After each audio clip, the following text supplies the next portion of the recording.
చాలా బాగుందండి, మన్మధుడు ఓడిపోతున్నాడు, అమ్మవారు గెలుస్తోంది, బాగుంది. ప్రయత్నం చేసినప్పుడల్లా మన్మధుడు ఓడిపోయి అమ్మవారు గెలుస్తుంటే ఆవిడ ప్రజ్ఞతో కూర్చోపెడుతోంది, కానీ నా జన్మాంతరంలో నేను ఈయన మీద బాణం వేయలేకపోయాను. సరికదా, ఒక్కసారే వేశాను. దాని ఫలితం ఏమిటంటే ఇప్పటికి లేదు శరీరం, ఇప్పటికీ నేను వేయలేను బాణం, ఆవిడే గెలుస్తుందంటే. ఆయన్ని గెలిచానన్న కీర్తి నాకు వస్తుందా రాదా? ఇది ఉంటుందా ఉండదండి? శత్రువు అన్నవాడికి ఉండి తీరుతుంది. ఇప్పుడు ఆవిడ ఏం చేస్తోంది? వాడి మీద వేయి, వీడి మీద వేయి, వీడి మీద వేయి, జగదిదమనంగో విజయతే, జగత్తునంతటినీ గెలిపిస్తోంది. శక్తి ఆవిడే, వెనక ఉన్న శక్తి ఆవిడే. కానీ ఎప్పటికీ శివుడి మీద బాణం మాత్రం వేయనివ్వదు. వెయ్యినివ్వలేదు కదా అని చెప్పి శివుడు ఎక్కడో కూర్చుని ఆవిడ పక్కన కూర్చోవట్లేదని ఈవిడ కళ్ళొత్తుకుంటుంటే, పోనీ అమ్మ ఎందుకులేమ్మా, ఏం చేస్తాడు, ఎలాగో కాలిపోయాను, ఇంకో బాణం వేసేస్తాను అనొచ్చు. ఈయన అవసరం లేకుండా ఆయన తెచ్చి పక్కన కూర్చోబెట్టుకుంటాను, ఇది ఈయన బాధ. తను గెలవలేకపోయిన వాడిని ఆవిడ గెలిచేసుకుని పతించేసేసుకుంది. మన్మథ బాణం అవసరం లేకుండా గెలుచుకోగలిగిన తల్లి ఒక తుంది లోకంలో నిరూపిస్తాను. నేను ఒక వాస్తవాన్ని, ఒక పరమ సత్యాన్ని విచారణ చేస్తున్నాను. అమ్మవారి బుగ్గలు పద్మరాగమణులతో చేయబడినటువంటి అద్దం కన్నా ఎర్రగా ఉంటాయి అని ఆ నామానికి అర్థం. ఇప్పుడు మీరు అలా దర్శనం చేశారనుకోండి, మీ మనసుకు ఉండేటటువంటి మొదటి లక్షణం ఏంటంటే, అబ్బా బుగ్గలు ఎంత బాగున్నాయో ఈ లెక్కన అని దర్శనం చేస్తుంది. ఇప్పుడు బుగ్గలు ఎంత బాగున్నాయో అన్న ఉద్దేశ్యంతోనైనా మీరు అమ్మవారి బుగ్గల వంక చూడడం మంచిదే. కానీ దాని యందు మనస్సు ఏమాత్రమూ అడుగు పక్కకి వెయ్యడానికి వీలు లేని రీతిలో మీరు నిలబెట్టవలసి ఉంటుంది. మీరు అదే ప్రయత్నం చేస్తూ వెళ్ళారనుకోండి లలితా సహస్రంలో, మీకు అది ఖేదమునకు కారణం అవుతుంది. ఎందుకో తెలుసా అండి? మనస్సుకి ఒక లక్షణం ఉంటుంది. మీరు దాన్ని బలవంతం చేశారనుకోండి, నువ్వు ఇది చెయ్యి, ఇది చెయ్యి, ఇది చెయ్యి అని దాన్ని బలవంతంగా తీసుకొచ్చే ప్రయత్నం చేస్తే అది బడలిపోతుంది. అది బడలిపోవడంలో మీరు ఏమవుతారంటే, మీరు ఏ ప్రయత్నం మొదలెట్టారో దాని యందు మీకు వైముఖ్యం వస్తుంది.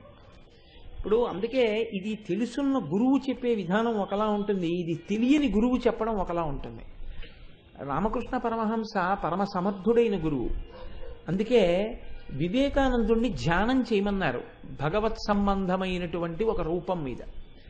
ఆయన ధ్యానం చేస్తుంటే పరమహంస వచ్చి అడిగారు, నీ ధ్యానము నిలబడిందా అని అడిగారు. వివేకానందుడు కూడా అంత విశాల దృక్పథము కలిగి భక్తి కలిగినటువంటి శిష్యుడు. ఆయన అన్నారు, నిలబడలేదు అన్నారు. దేని మీద మరి నిలబడుతోంది అని అడిగారు. మనస్సు ఒక చోట ఉండలేదంటే ఇంకో చోటుకి వెళ్ళింది. ఎక్కడికి వెళ్ళింది అని అడిగారు. దూరంగా ఎక్కడో ఏదో శబ్దం వినపడుతోంది, నా మనస్సు ఆ శబ్దం మీదకి వెడుతోంది అన్నారు. పరమహంస ఆగి విన్నారు, ఏ శబ్దము అని. దూరంగా ఎవరో ఒకతను ఒక ఇనప కమ్మె మీద ఇనప సుత్తి తీసి కొడుతున్నాడు. కొట్టినప్పుడు మీరు గమనించండి, ఈ చేత్తో సుత్తిని తీసి ఇలా తిప్పి కొడితే ఖంగ్ అంటుంది. ఆ ఖంగ్ అక్కడెక్కడో కొడితే ఇక్కడికి చేరడానికి కొంచెం సమయం పడుతుంది. మళ్ళీ అతను ఇలా చేయి తిప్పి మళ్ళీ కొట్టేటప్పటికి ఖంగ్ అంటుంది. ఇలా 10 మాటలు విన్న తర్వాత 11వ మాట మళ్ళీ ఖంగ్ అని ఎప్పుడు అంటుందో మీ మనసు పట్టేస్తుంది. ఇప్పుడు ఖంగ్ అంటుంది మళ్ళీనని. కాబట్టి ఇప్పుడు ఈయన దృష్టి ఎక్కడికి వెళ్ళిందంటే ఆ ఖంగ్ ఖంగ్ అన్న శబ్దం మీదకి వెడుతోంది. పరమహంస అన్నారు, మనస్సుని బలవంత పెట్టకూడదు, మనస్సుని దాని మీద పెట్టన్నారు, దాని మీద పెట్ట, ఆ శబ్దం మీద పెట్టన్నారు. ఇప్పుడు వివేకానందుడు దాని మీద బాగా ధ్యానం చేశాడు, అది తనంత తాను వెళ్ళిపోయింది. కాబట్టి అలా భగవద్ విషయంలో తొట్టుపాటు వచ్చిందనుకోండి, మీకు చిచ్చి నేను ఇలా చూడకూడదు, ఇదేమిటి ఆవిడ బొగ్గలు ఎర్రగా ఉన్నాయి, ఆవిడ బొగ్గలు ఎర్రగా ఉన్నాయి, నా బొగ్గలు ఎంత బాగున్నాయో అని నేను చూస్తున్నాను, నేను అలా చూడకూడదు భావన వచ్చిందనుకోండి, మీకు వెంటనే మీకేమవుతుందంటే, నేను మీకు ఒక పరమ సత్యం చెప్తున్నాను, మీలో ఒక భయం బయలుదేరుతాను. అయ్యి బాబాయ్ నేను అపచారం చేశానేమో, అలా చూడకూడదు కదా, అమ్మవారి బొగ్గలు బాగున్నాయి నేను చూశానేమో, ఇలా చూడకూడదేమో, ఎందుకు వచ్చిన గొడవ, అసలు ఏమీ చూడొద్దు, మనం నామాలు చదువుకుంటూ పోతే పోయింది, అసలు మనస్సు దాని మీద పెట్టద్దు. మనస్సు రైతు బజారుకి వెళ్ళిపోని, మనస్సు ఆఫీస్కి వెళ్ళిపోని, మనస్సు దేనికి వెళ్ళిపోని, శ్రీమాత శ్రీ మహారాజ్ఞి శ్రీమత్ సింహాసనేశ్వరి చిరత్రికుండ సంభూతాదేవ కార్య సముజ్జత. 2వ రోజుకి ఏమవుతుందో తెలుసా అండి, లలితా సహస్రం చదివేటప్పుడు మనస్సు ఆ నామాల యొక్క అర్థమును తెలుసుకొనకుండుగాక అన్న భీతి బయలుదేరుతుంది. ఇది పోవడానికి సరి అయిన మార్గం ఏమిటో తెలుసా అండి, అసలు ఆ నామము యొక్క ఆంతర రహస్యాన్ని మీరు పట్టుకోగలగాలి. అసలు ఇలా ఎందుకు చెప్పారు మీకు అర్థమైంది అనుకోండి, విడిపోతుందండి. విడిపోయి అబ్బా ఎంత గొప్ప రహస్యం ఉందండి అని ఇప్పుడు మీ మనసు ఆ అర్థాన్ని తెలుసుకుని ధ్యానం చేయడానికి ఉవిళ్ళూరుతుంది. ఈ నామం చదువుతుంటారు, ఆ నుదురు కదా అమ్మవారి బుగ్గలు కదా, బుగ్గలు తల్లి ఎంత రహస్యం ఉందమ్మా బుగ్గల్లో, మా తల్లి బుగ్గల్లో ఎంత రహస్యం పెట్టింది మా అమ్మ అని మీకు వెంటనే ఆ నామాల అర్థమునందు రమించాలన్న కోరిక పెరిగిపోతుంది. ఇప్పుడు మీ మనస్సు ఏ చెక్కిళ్ళ దగ్గరికో వెళ్ళిందనుకోండి, మీరు నుదురు దగ్గర ఉన్న చెక్కిళ్ళ దగ్గరికి జారిపోతారు. పద్మరాగ శిలాదర్శ పరిభావి కపోల భూహు అంటారు. అదే నామాన్ని స్మరణ చేస్తారు. ఇప్పుడు భయం స్థానంలో ఏమవుతుందంటే ఉత్సుకత, దాని యందు ఆసక్తి చోటు చేసుకుంటారు. ఈ స్థితి ఎప్పుడు వస్తుంది అంటే మీకు దాని అర్థాన్ని పట్టుకోగలిగిన శక్తి మీకు వస్తే ఈ స్థాయి వస్తుంది. నేను అందుకే ఏ ఉపన్యాసమైనా నేను చెప్తే ఎవరిని ఎప్పుడు కూడా అదే పనిగా కనపడ్డ వాళ్ళని, ఇప్పుడు మీకు లలితా సహస్రనామ స్తోత్రం అర్థం అవుతోందా, మీరు ఎలా అనుభూతి చెందుతున్నారో అని నేను ఎప్పుడు ఎవరిని నా ఉపన్యాసం తర్వాత అలా నేను అడగను. అర్థమైతే అర్థం అవుతుంది, నా వంతు ప్రయత్నం నేను చెప్పి నేను ధరించడమే, ఇంకోళ్ళను ధరించడానికి నేనెంత వాడిని అని చెప్పి వెళ్ళిపోతానంతే. లలితా సహస్రం మొదలుపెట్టిన తర్వాత నాకు ఎవరైనా కనపడితే బాగా అర్థమవుతోందా అమ్మా మీకు అని అడుగుతాను. అయ్యాక కూడా ఈ మాట అడుగుతుంటాను. ఎందుకు అడుగుతుంటానో తెలుసా అండి, ఇక్కడ ఒక 2000 మంది కూర్చుని ఉంటే 2000 మందికి నేను 2 గంటల చొప్పున చెప్తే 2000 × 2 4000 గంటల కాలానికి నేను జవాబుదారి. నేను చేసిన పరిశ్రమ, నేను ఆ నామానికి అర్థం కొంతమందికైనా అర్థమయ్యేటట్టు చెప్పగలిగితే మీ కాలం నేను తీసుకున్నందుకు, నేను శ్వాసని వాడినందుకు రెండిటికి ధన్యత. లేనినాడు రెండూ నిరుపయోగం అవుతుంది. కాబట్టి ఆ కోణంలో మీరు వినవలసి ఉంటుంది. నా అదృష్టం ఏంటంటే, అసలు చిత్రం ఏమిటంటే, ఇది వెళ్ళిన తర్వాత రాత్రి మర్నాడు కూడా ఇదే తిరుగుతోందండి అన్నారు చాలామంది. చాలు నా జన్మ ధన్యత పొందింది అని నేను సంతోషించాను. ఎందుకు ఈ మాట చెప్తున్నానంటే నా స్వోత్కర్ష కోసం చెప్పట్లేదు, నేను ఆ కోణంలో చెప్పగలుగుతున్నానా అది నా భయం. పెద్దలు దానికి ఇచ్చారు అర్థాన్ని. భాస్కరరాయల వారు అందుకు తరించారు సౌభాగ్య భాస్కరం ఇచ్చి. ఇప్పుడు మీరు ఈ కోణంలో పరిశీలనం చేయండి తప్ప అమ్మవారి బుగ్గలు ఎర్రగా ఉన్నాయంటే మీకేం కలిసి వచ్చిందండి దానివల్ల? ఓ నామని చెప్పారేమో అంతే, మీ మనస్సు ఏం నిలబడలేదే దానివల్ల. పద్మరాగ శిలాదర్శ పరిభావి కపోల భూహు. ఈ పద్మరాగములు అనేటటువంటివి మణులు. ఇవి సింహళ దేశంలో ఎక్కువగా దొరుకుతూ ఉంటాయి. ఈ పద్మరాగమణులకు ఉండేటటువంటి లక్షణం ఏమిటంటే ఇవి చాలా ఎర్రగా ఉంటాయి. సాధారణంగా మనకి అద్దము అని ఒకటి తయారు చేస్తూ ఉంటారు. ఈ అద్దము కేవలము ఇటువైపు నుంచి చూస్తే అటువైపునున్న వస్తువు కనిపించేది అద్దం అసలు. కానీ అద్దము అన్న మాట ఎప్పుడైనా మీరు చూసుకోవడానికి వాడితే అప్పుడు ఆ అద్దం మీరు ఇలా పెట్టుకుంటే మీ ముఖం కనపడకుండా అవతల వైపుకున్న వాళ్ళ ముఖం కనపడితే దాన్ని అప్పుడు అద్దం అనరు మీరు. కారుకి వాడే అద్దానికి, మిమ్మల్ని మీరు దిద్దుకోవడానికి వాడుకునే అద్దానికి ఓ తేడా ఉంటుంది. మీరు బాగా పట్టుకోవలసి ఉంటుంది ఈ రహస్యాన్ని.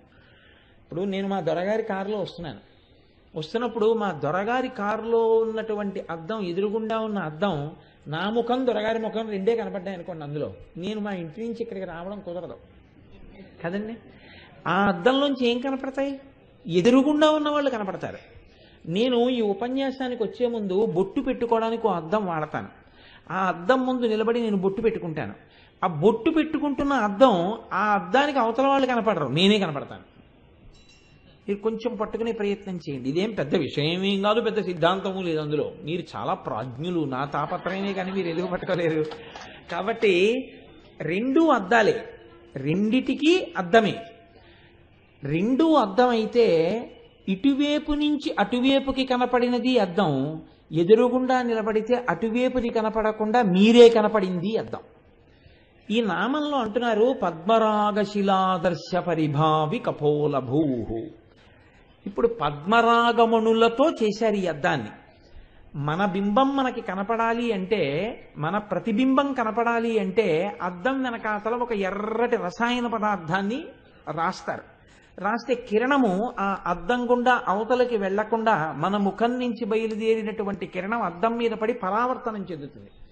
పరావర్తనం చెందితే బింబము ప్రతిబింబంగా కనపడుతుంది. కనపడితే ఇప్పుడు మీరు బొట్టు సరిగ్గా పెట్టుకోలేదు అనుకున్నాను అనుకోండి, ప్రతిబింబానికి పెట్టరు. అద్దంలో ప్రతిబింబానికి బొట్టు బాగా దిద్దితే బింబం ఎప్పటికి దిద్దపడుతుంది? ప్రతిబింబమును ఎందుకు చూస్తారంటే బింబమును దిద్దుకోవడానికి వాడుకుంటారు కదండి. ప్రతిబింబము బింబమును దిద్దుబాటు కొరకు. ఇప్పుడు ఈ అద్దం బయట వాళ్ళని చూడడానికి ఉపయోగించడానికి అవసరమున్న అద్దం చెప్తున్నట్ట, అందులో ఏదైనా ఒక ప్రతిబింబం కనపడే అద్దం గురించి చెప్తున్నట్ట. అసలు ముందే ఈ రెండిటిలో ఏ తేడా ఉందా నామంలో మీరు గమనించండి. మామూలు అద్దం అనుకోండి, వసిన్యాది దేవతలంతా అమాయకులు కారు, మామూలు అద్దం చెప్తారు. ఇటువైపు నుంచి చూస్తే అటువైపు వాళ్ళు కనపడుతున్నారని చెప్తారు. వాళ్ళు ఆ అద్దం చెప్పట్లేదని మీకు తెలిసిపోతుంది. అలా ఉంటే అమ్మవారి బుగ్గల్లోంచి మీరు చూసినప్పుడు ఏం కనపడాలి? లోపల ఉన్నటువంటి నోరు కనపడాలి. నోరు కనపడాలి, యువతల దవడలో యువతల బుగ్గ లోపలి భాగం ఎర్రగా కనపడాలి. అది ఎలా సరిపోతుంది? సరిపోదు. ఈ బుగ్గ పైభాగం ఒక్కటే చెప్పాలంటే ఎర్రటి మెరుపుతో కూడినటువంటి వేరొక పదార్థం ఏదైనా చెప్పాలి. చెప్పి ఇలా మెత్తగా ప్రకాశవంతంగా అందంగా ఉంది అని ఏదో ఒక ఉపమానం తీసుకొచ్చి అక్కడ వేసి చెప్పాలి. కానీ వాళ్ళు అద్దాన్ని చెప్తున్నారు, అద్దమే పట్టుకున్నారు. కాబట్టి ఇప్పుడు ఏమై ఉండాలి? లోపలది చెప్పకూడదు అనుకుంటే దీన్ని అద్దంగా చెప్తే ఇప్పుడు ఈ అద్దం పక్కన ఎవరుంటారో వాళ్ళ ప్రతిబింబం ఇందులో కనపడే అద్దమై ఉండి ఉండాలి. అది ఖచ్చితంగా కదండి. ఇప్పుడు దీన్ని అద్దం చేశారు, లోపలది కనపడడం ప్రయోజనం కాదు. దీన్ని ఏ అద్దంగా ఉంచాలి అంటే దీని పక్కన కూర్చున్న వాళ్ళ ప్రతిబింబం ఇందులో కనపడాలి. కాసేపు మీరు మర్చిపోండి కోటేశ్వరరావు బుగ్గ అని మర్చిపోండి, ఇది ఒక అద్దం అనుకోండి. ఇక్కడ అద్దం ఉంది, అద్దం ఉంటే ఇప్పుడు నా పక్కకు వచ్చి నా భార్య కూర్చుంది అనుకోండి. ఉదాహరణకి కుడి పక్కన కూర్చుంది, కాసేపు ఏదో మర్యాదకి అంతే, అది అలా వైదికమా వదిలేయండి, పక్కన కూర్చుంది. ఇప్పుడు నా బుగ్గ అద్దం అయితే నా బుగ్గలో ఎవరు కనపడతారు? అది పెద్ద విశేషం ఏంటంటే ఎవరు కనపడతారు? నా భార్య కనపడుతుంది. ఆ నా భార్య యొక్క ప్రతిబింబము ఈ అద్దంలో కనపడుతుంది. అమ్మవారి బుగ్గను ఎందుకు పద్మరాగమణులతో కూడిన అద్దం చేసినట్టు? ఇది మీరు పట్టుకోవాల్సి ఉంటుంది. ఇది రహస్యం ఆ నామానికి. ఇప్పుడు అమ్మవారి యొక్క చిక్కిలిని, అమ్మవారి యొక్క గండస్థలాన్ని వాళ్ళు మామూలు అద్దంతో చెప్పలేదు. ఇటువంటి అద్దం అంటున్నారు. పద్మరాగ శిలాదర్శ పరిభావి కపోలభూ. ఆదర్శ అన్న మాటకి అమరకోశం అద్దము అని వ్యాఖ్యానం చేస్తుంది, దర్పణము అని చెప్తుంది. పద్మరాగమణులతో చేయబడిన అద్దమును తిరస్కరించినది. పోని పద్మరాగమణులతో చేసిన అద్దంలా ఉందన్నారా? అనలేదు. పద్మరాగమణులతో చేయబడినటువంటి ఒక అద్దం ఉందని మీరు అనుకుంటే ఆ మణులతో చేయబడిన అద్దము ఎంత అందంగా ఉండి ఉంటుందో అటువంటి అందమును తిరస్కరించగలిగినటువంటి చెక్కిళ్ళు ఉన్నటువంటి తల్లి. ఇది ఆ నామానికి అర్థం. ఏమిటి చెప్పదలుచుకున్నారు వసిన్యాది దేవతలు ఇందులో? బాహ్యంలో చెప్పాలనుకోండి ఒక్క వాక్యంతో పూర్తి చేసేయచ్చు. పద్మరాగమణులతో చేయబడినటువంటి అద్దం ఎర్రగా ఉంటుంది, కానీ దాని కాంతి కన్నా ఈవిడ బొగ్గల కాంతి చాలా ఎక్కువగా ఉంది. కాబట్టి ఈవిడ కపోలముల యొక్క కాంతి చేత తిరస్కరింపబడినటువంటి పద్మరాగమణులతో కూడిన అద్దమో. ఒక్క వాక్యం అయిపోయినంతే. అది కాదు వసిన్యాది దేవతల ప్రయోజనం. దీనొకటి ఉంది, దీన్ని పట్టుకోగలిగితే మలుపు తిరిగిపోతుంది. ఆ ఒక్క నామం చాలు మిమ్మల్ని ఉద్ధరించండి. నేను రోజు మొరపెట్టేది అదే. ఏ ఒక్క నామైనా పట్టుకోగలిగితే చాలు, జీవితానికి ఒక కొత్త దిశ వచ్చేస్తుంది. ఇప్పుడు ఎలా వస్తుంది దాని అర్థం అంటే మీరు చూడండి. ముందు ఎందుకు తిరస్కరణ జరిగింది మీరు ప్రయత్నం చేయండి. అమ్మవారి బుగ్గలు ఎరుపు కాబట్టి అద్దం కూడా ఎర్రగానే చెప్పాలి. మామూలు అద్దాలు తెల్లగా ఉంటాయి, ఎర్రటి అద్దమై ఉండాలి. అందులో ఒక ప్రతిబింబం కనపడాలి. ప్రతిబింబం కనపడేటటువంటి ఎర్రటి అద్దంగా చెప్పాలి అంటే అంత ఎర్రటి కాంతి కలిగినటువంటి మణులుగా చెప్పబడవలసినటువంటివి పద్మరాగమణులు. కాబట్టి ఇప్పుడు ఈ అద్దం పద్మరాగమణులతో చేయబడి ఉన్న ఒక అద్దాన్ని ఇక్కడ పెట్టారు. అమ్మవారి బుగ్గ ఇక్కడ ఉంది. మీరు ధ్యానంలో రెండింటినీ చూడండి. చూస్తే ఈ అద్దం గొప్పదా ఈ బుగ్గ గొప్పదా అని చూశారనుకోండి, మీకు కొన్ని తేడాలు కనపడతాయి. ఇప్పుడు ఈ పద్మరాగమణులు కాంతి వెదజల్లుతూ ప్రకాశవంతంగా ఎర్రగా ఉంటాయి. అమ్మవారెవరు? పూర్వజ, అందరికన్నా ముందు పుట్టింది. అందరికన్నా ముందు పుడితే 80 ఏళ్ళు వచ్చేసినా ఎర్రగా ఉండొచ్చు కొంతమంది. పుట్టినప్పుడు ఎంత ఎర్రగా ఉంటారో 80 ఏళ్ళు వచ్చినా 90 ఏళ్ళు వచ్చినా అంత ఎర్రగా ఉంటారు. ఇంకా ఎర్రబడతారు కూడా ఒక్కొక్కసారి ఏసీల్లో ఎక్కువ ఉంటే. కానీ బుగ్గకి ఆ స్థితిస్థాపక శక్తి ఉండదు. స్టిఫ్నెస్ అంటామే అది ఉండదు, జారిపోతుంది. ఇలాగా జారిపోయి ముడతలు పడిపోతుంది. ముడతలు పడిపోయి ఇప్పుడు ఆ బుగ్గలో ద్యుతి కాంతి అంతగా ఉండడానికి అవకాశం ఏమి ఉండదు. కానీ యవ్వనంలో ఉన్నటువంటి స్త్రీ యొక్క బుగ్గ, ఆమె యొక్క గండభాగం చెక్కిలి స్థితిస్థాపక శక్తిని కలిగి, అనగా ఇలా జారిపోకుండా ముడతలు పడిపోకుండా కాంతితో ప్రకాశవంతంగా ఆకర్షణీయంగా ఉంటుంది. పద్మరాగమణులకి ఉన్నటువంటిది కొంతకాలం గడిచిపోయిన తర్వాత చిన్న గీతైనా పడిపోతుంది, దుమ్మైనా పడిపోతుంది, మాషన్నా పోతుంది.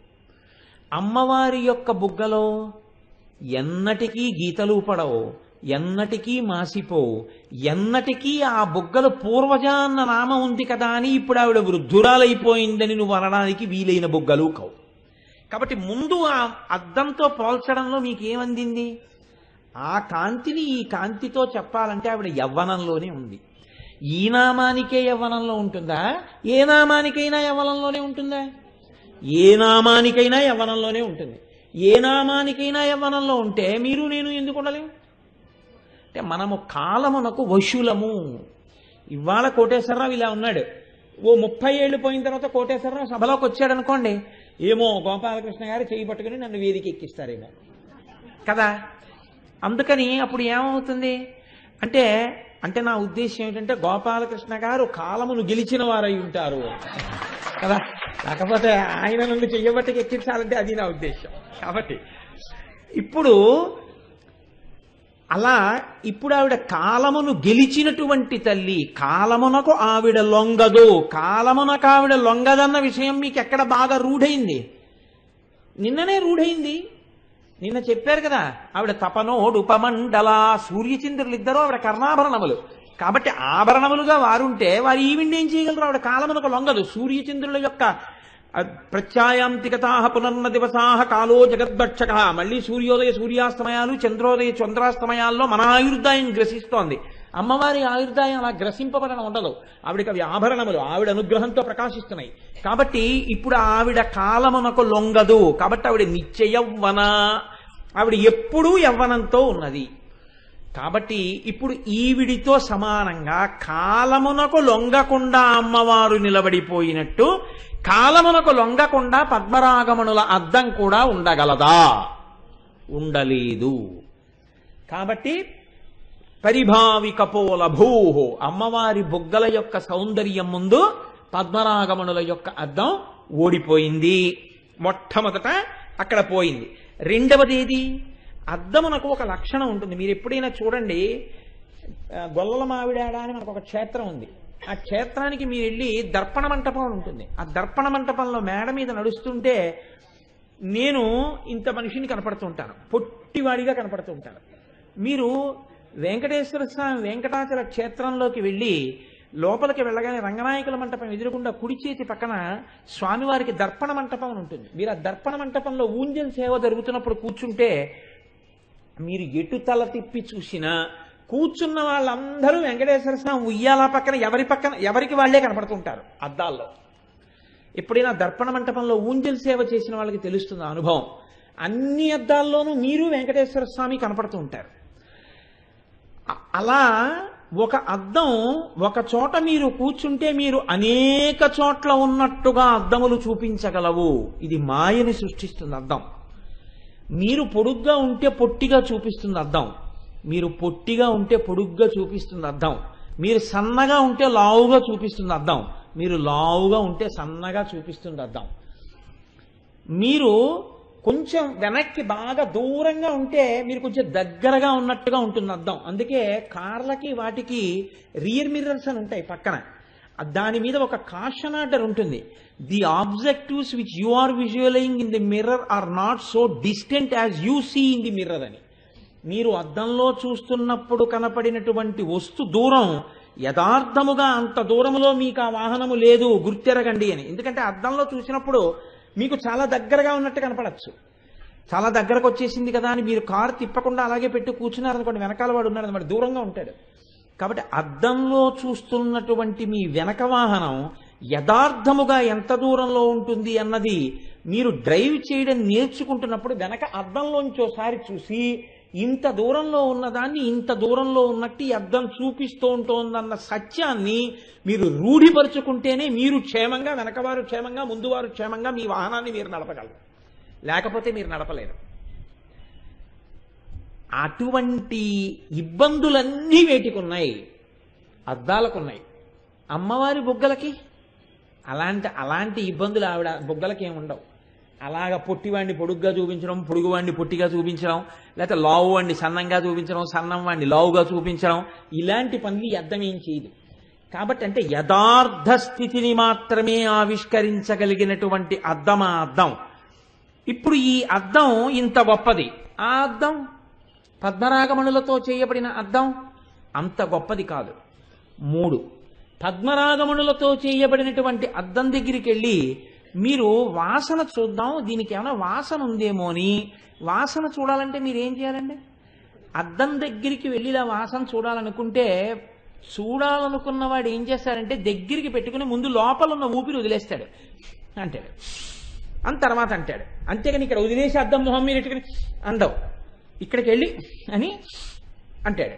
అంతవరకు ఎందుకంటే ఇప్పుడు నేను ఇది అద్దం అనుకోండి, వాసన చూడాలంటే అంటాను. అంటే దీని మీదే ముందు నిశ్వాసను విడిచిపెడతాను.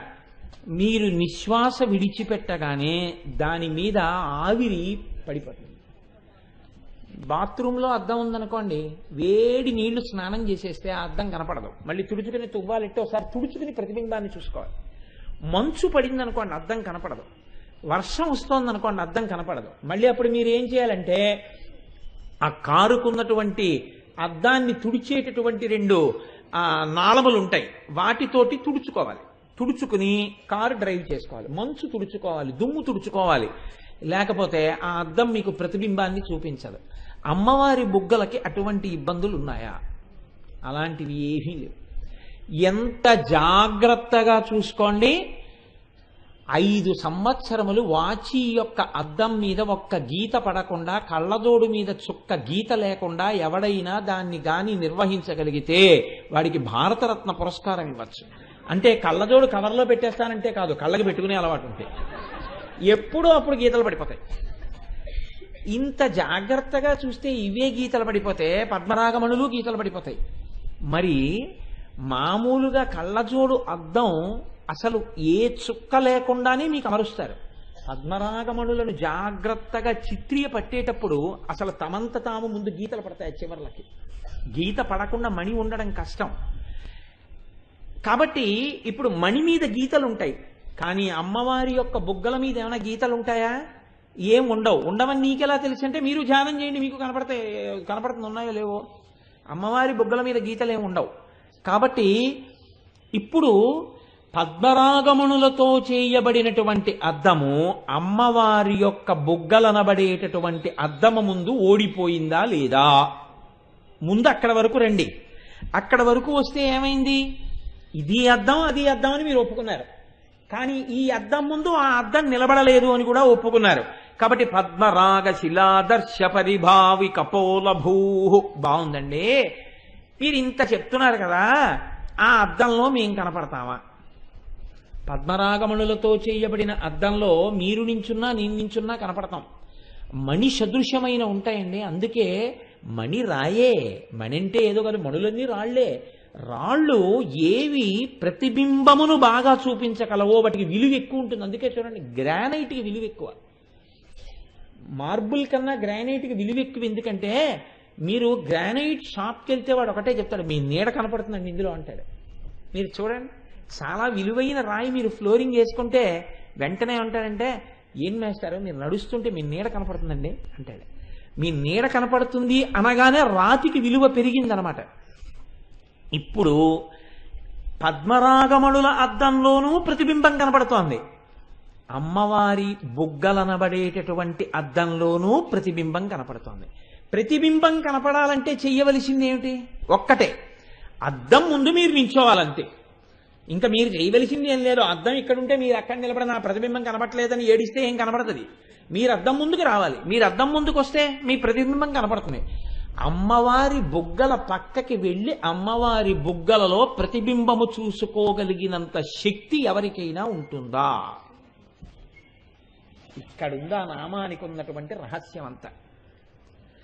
అంటే ఈవిడ బుగ్గలు అద్దాల్లో ఉన్నాయి, ఎంత బాగున్నాయో ఈ అద్దాలు, నా ప్రతిబింబం చూసుకుంటాను అని మీరు ఆవిడ బుగ్గల దగ్గరికి వెళ్ళి నిలబడగానే అమ్మవారిని అమ్మవారిగా చూడడం మరిచిపోయినట్టు లెక్క. కాబట్టి ఇప్పుడు మీకు బుగ్గల్లో మీ ప్రతిబింబం కనపడడం కాదు, అమ్మవారు మీ బుద్ధిని సంస్కరించవలసిన అవసరం వస్తుంది కదండి. పూజనీయమైన వస్తువు పూజనీయమైన వస్తువే, మీకెప్పటికీ అది పూజనీయమైన వస్తువే. మరి ఇప్పుడు ప్రతిబింబం చూసుకోవడానికి యోగ్యమైన వస్తువు ఎవరికి? అది అర్థం ఎవరు చూసుకోవాలి? శివుడు ఒక్కడే చూసుకోవాలి. శివుడు ఎప్పుడు చూసుకుంటాడండి? ఆయనకి ఇంకా అద్దాలు ఉన్నాడు ఇంట్లో. అదే పని ఏంటి? ఈవిడ బుగ్గల్లో అద్దం, ఈవిడ బుగ్గల్లో చూసుకుని బొట్టెట్టుకోవడం, ఈవిడ బుగ్గల్లో చూసుకుని విభూతి రాసుకోవడం చేసుకున్నాడు అనుకోండి, మీరు నేను ప్రమదగణాలు అందరూ ఏమనుకుంటారు? మనమేనేమండి ఏదో శుభ్రంగా ఇంట్లో బొట్టెట్టుకొస్తున్నాం, ఈయనేమిటి ఆవిడ పక్కన కూర్చుని ఆవిడ బుగ్గల్లో చూసుకుని విభూతి రాసుకుంటాడు బొట్టెట్టుకుంటాడు అనుకుంటారు కదా.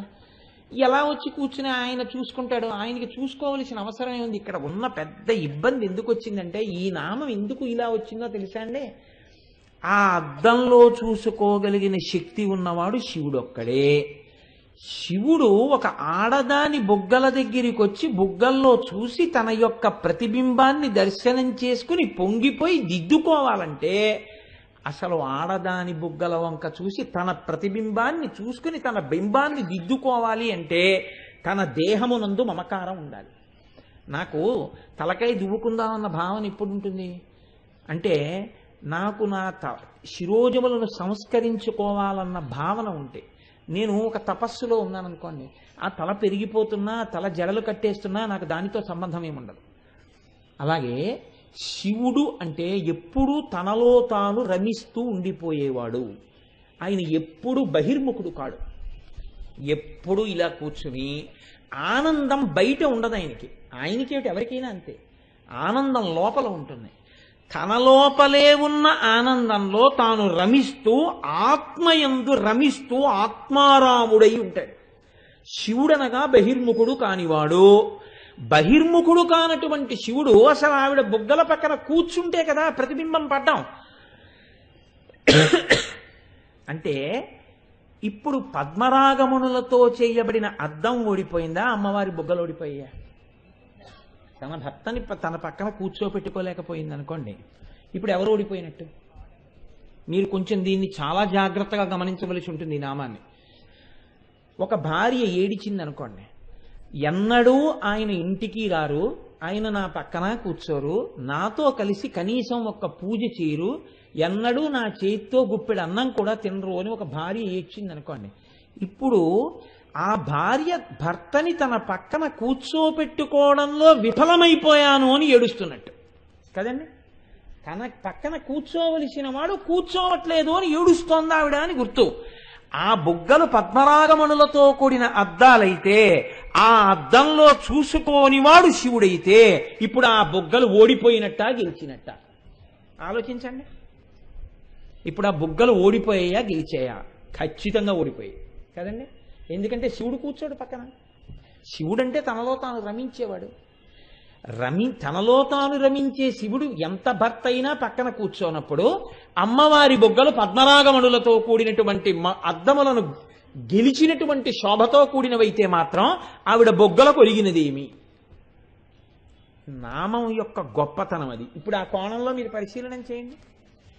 ఇప్పుడు ఆవిడకు ఒరిగింది ఈ మాట మీరు చెప్పగానే, ఇప్పుడు ఎన్నడూ భర్తృసుఖం ఎరగనటువంటి ఒక స్త్రీ దగ్గరికి వెళ్ళి ఎంత చదువుకున్నావమ్మా, ఎంత సంస్కారమమ్మా, ఎన్ని గొప్ప లక్షణాలు ఉన్నాయమ్మా, ఎంత అందగత్యమమ్మా అన్నారనుకోండి, ఉత్తర క్షణంలో ఆవిడ పవిటితో కళ్ళు తుడుచుకుంటుంది. ఎందుకో తెలుసా అండి? ఆవిడ అంటుంది అడవినగాచిన వెన్నెలన అందం అంటాడు. ఎందుకు అంటే ఆవిడ గుణములు కాని, ఆవిడ సంస్కారం కాని, ఆవిడ భక్తి కాని, ఆవిడ పతిని అనుగమించేటటువంటి విధానం కాని, ఆవిడ సౌందర్యం కాని ఆవిడ భర్తని పక్కన కూర్చోబెట్టలేకపోయి అందుకు ఏడుస్తోంది ఆవిడ. అన్నీ ఉన్నాయి ఇవన్నీ ఎవరి చేత భోగింపబడాలో వాడు పక్కన లేడు. ఇప్పుడు అది ఆవిడ ఓడిపోయాను అని ఏడుస్తోంది జీవితంలో. ఒక ఆవిడికి ఏమీ తెలియదు, కానీ భర్త ఎప్పుడూ పక్కన ఉంటాడు, ఎప్పుడు సరదాగా సంతోషంగా పక్కన కూర్చుని ఉంటాడు. ఇప్పుడు ఆవిడ నిత్య సంతోషంతో ఉంటుంది. ఎందుకని? చాలు, నా భర్త మనసు నేను గెలుచుకున్నాను.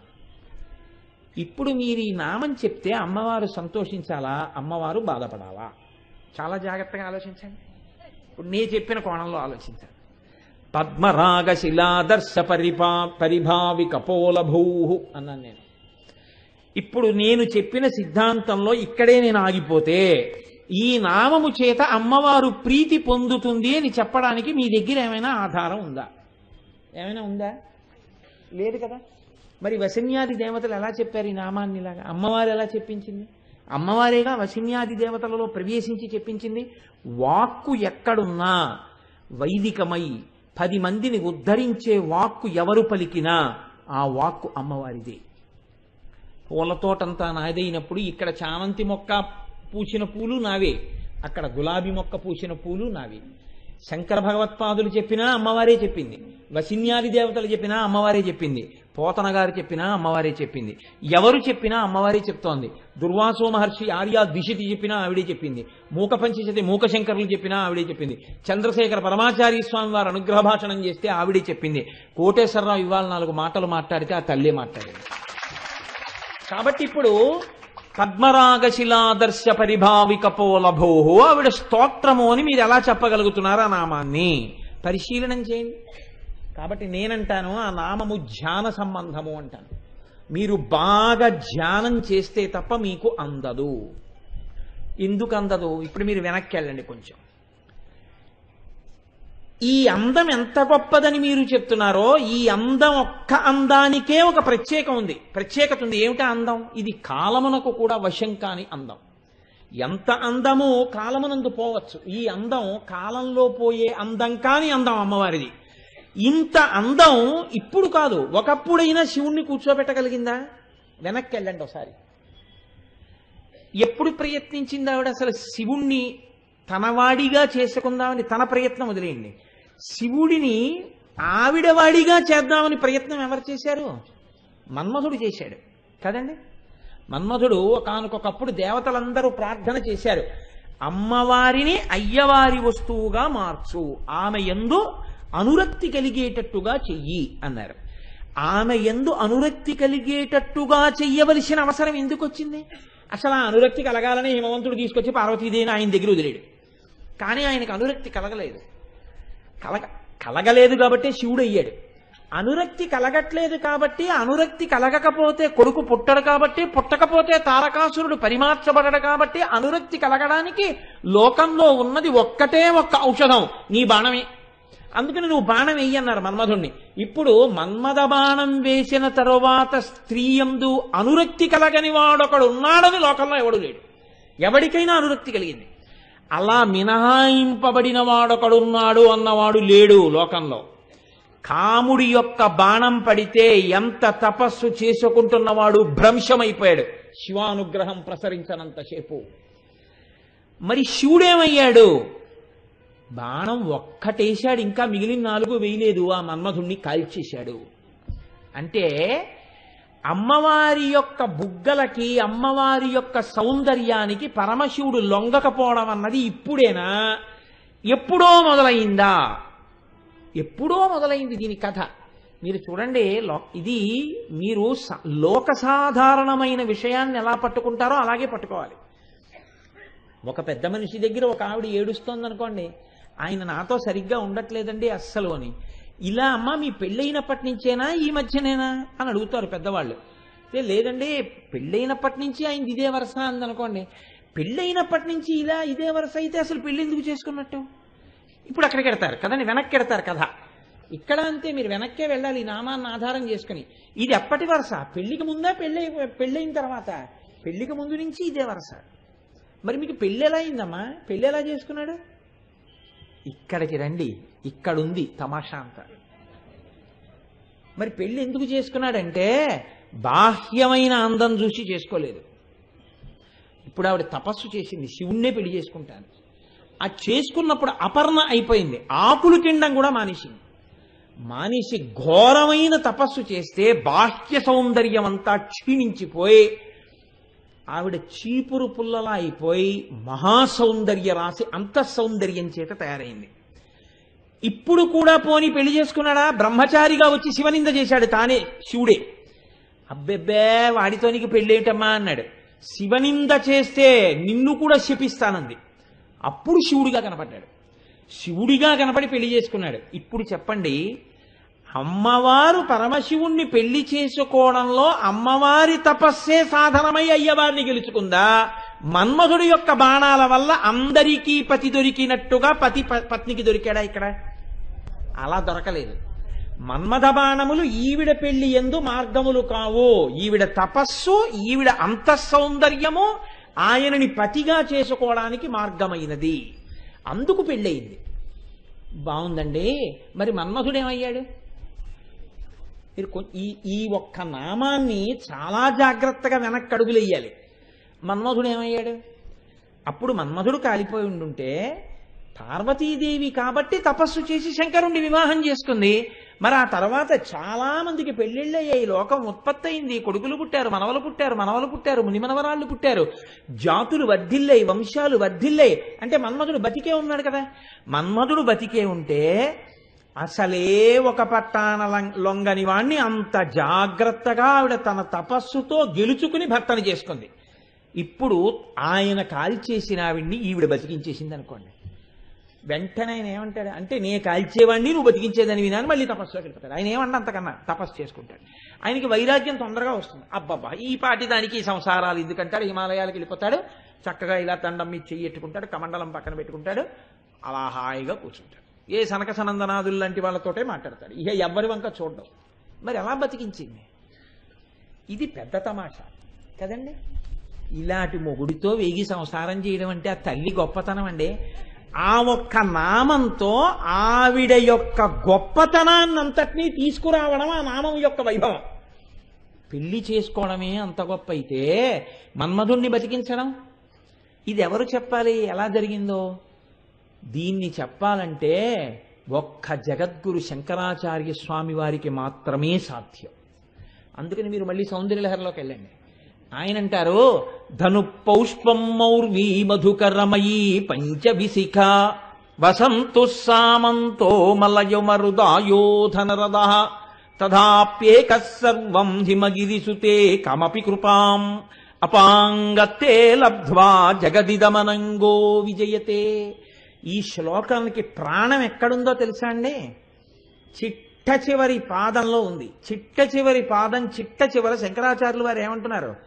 అమ్మవారి యొక్క కడగంటి చూపు చేత బతికినటువంటి మన్మధుడు ఎవరిని గెలవడానికి సమర్థుడయ్యాడు? జగదిదమనంగో విజయతే. జగత్తుని గెలవడానికి మాత్రమే పనికొచ్చింది ఆ సమర్థత. అప్పుడైనా మన్మధుడు మళ్ళీ పుట్టి శివుణ్ణి గెలిచాడా? గెలవలేదు. ఇప్పుడు ఎలా పుట్టాడు మరి మన్మధుడు? మరి ఆయనకి కోపం రాకుండా ఈవిడ ఎలా పుట్టించగలిగింది ఆయన్ని? ఇది శంకరాచార్యుల వారి యొక్క శ్లోక చమత్కారం. బలహీనత మన్మధుడిది చెప్తూ బలం అమ్మవారికి చెప్తున్నాడు ఆయన.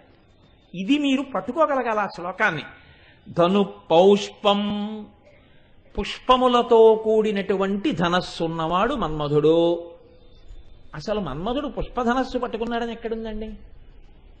అసలు ఈ శ్లోకం మొదలెట్టగానే, ఈ విచారణ మీరు చెయ్యడం మొదలు పెట్టగానే పుస్తకం మూసేసి, అయ్యి బాబోయ్ ఇదేమిటండి ఈ శ్లోకం ఇలా ఉందని మళ్ళీ ఏ పండితుడి దగ్గరికో వెళ్ళాలి. వెళ్ళి మన్మధుడు చెరుకు విల్లు కదండి పట్టుకుంటాడు, చెరుకు విల్లే మన్మధుడు పట్టుకుంటాడు, చెరుకు విల్లే అమ్మవారు పట్టుకుంటుంది తప్ప అసలు పుష్పధనస్సు ఎప్పుడు పట్టుకున్నాడు మన్మధుడు? మరి శంకర భగవత్పాదులు జగద్గురువులు కదా, మహానుభావుడు కదా, ధను పౌష్పం అన్న మాట ఎలా రాశారు? పుష్పధనస్సు మన్మధుడు పట్టుకున్నాడని ఎలా రాశారు? చెరుకు విల్లు కదా పట్టుకున్నాడు. అంటే ఆయన శంకర భగవత్పాదులు ఉత్తినే ఏ మాట అనరో. మీరు మళ్ళీ ఆలోచన చేస్తే ఆ ధనస్సు పుష్పములతో కూడిన ధనస్సే.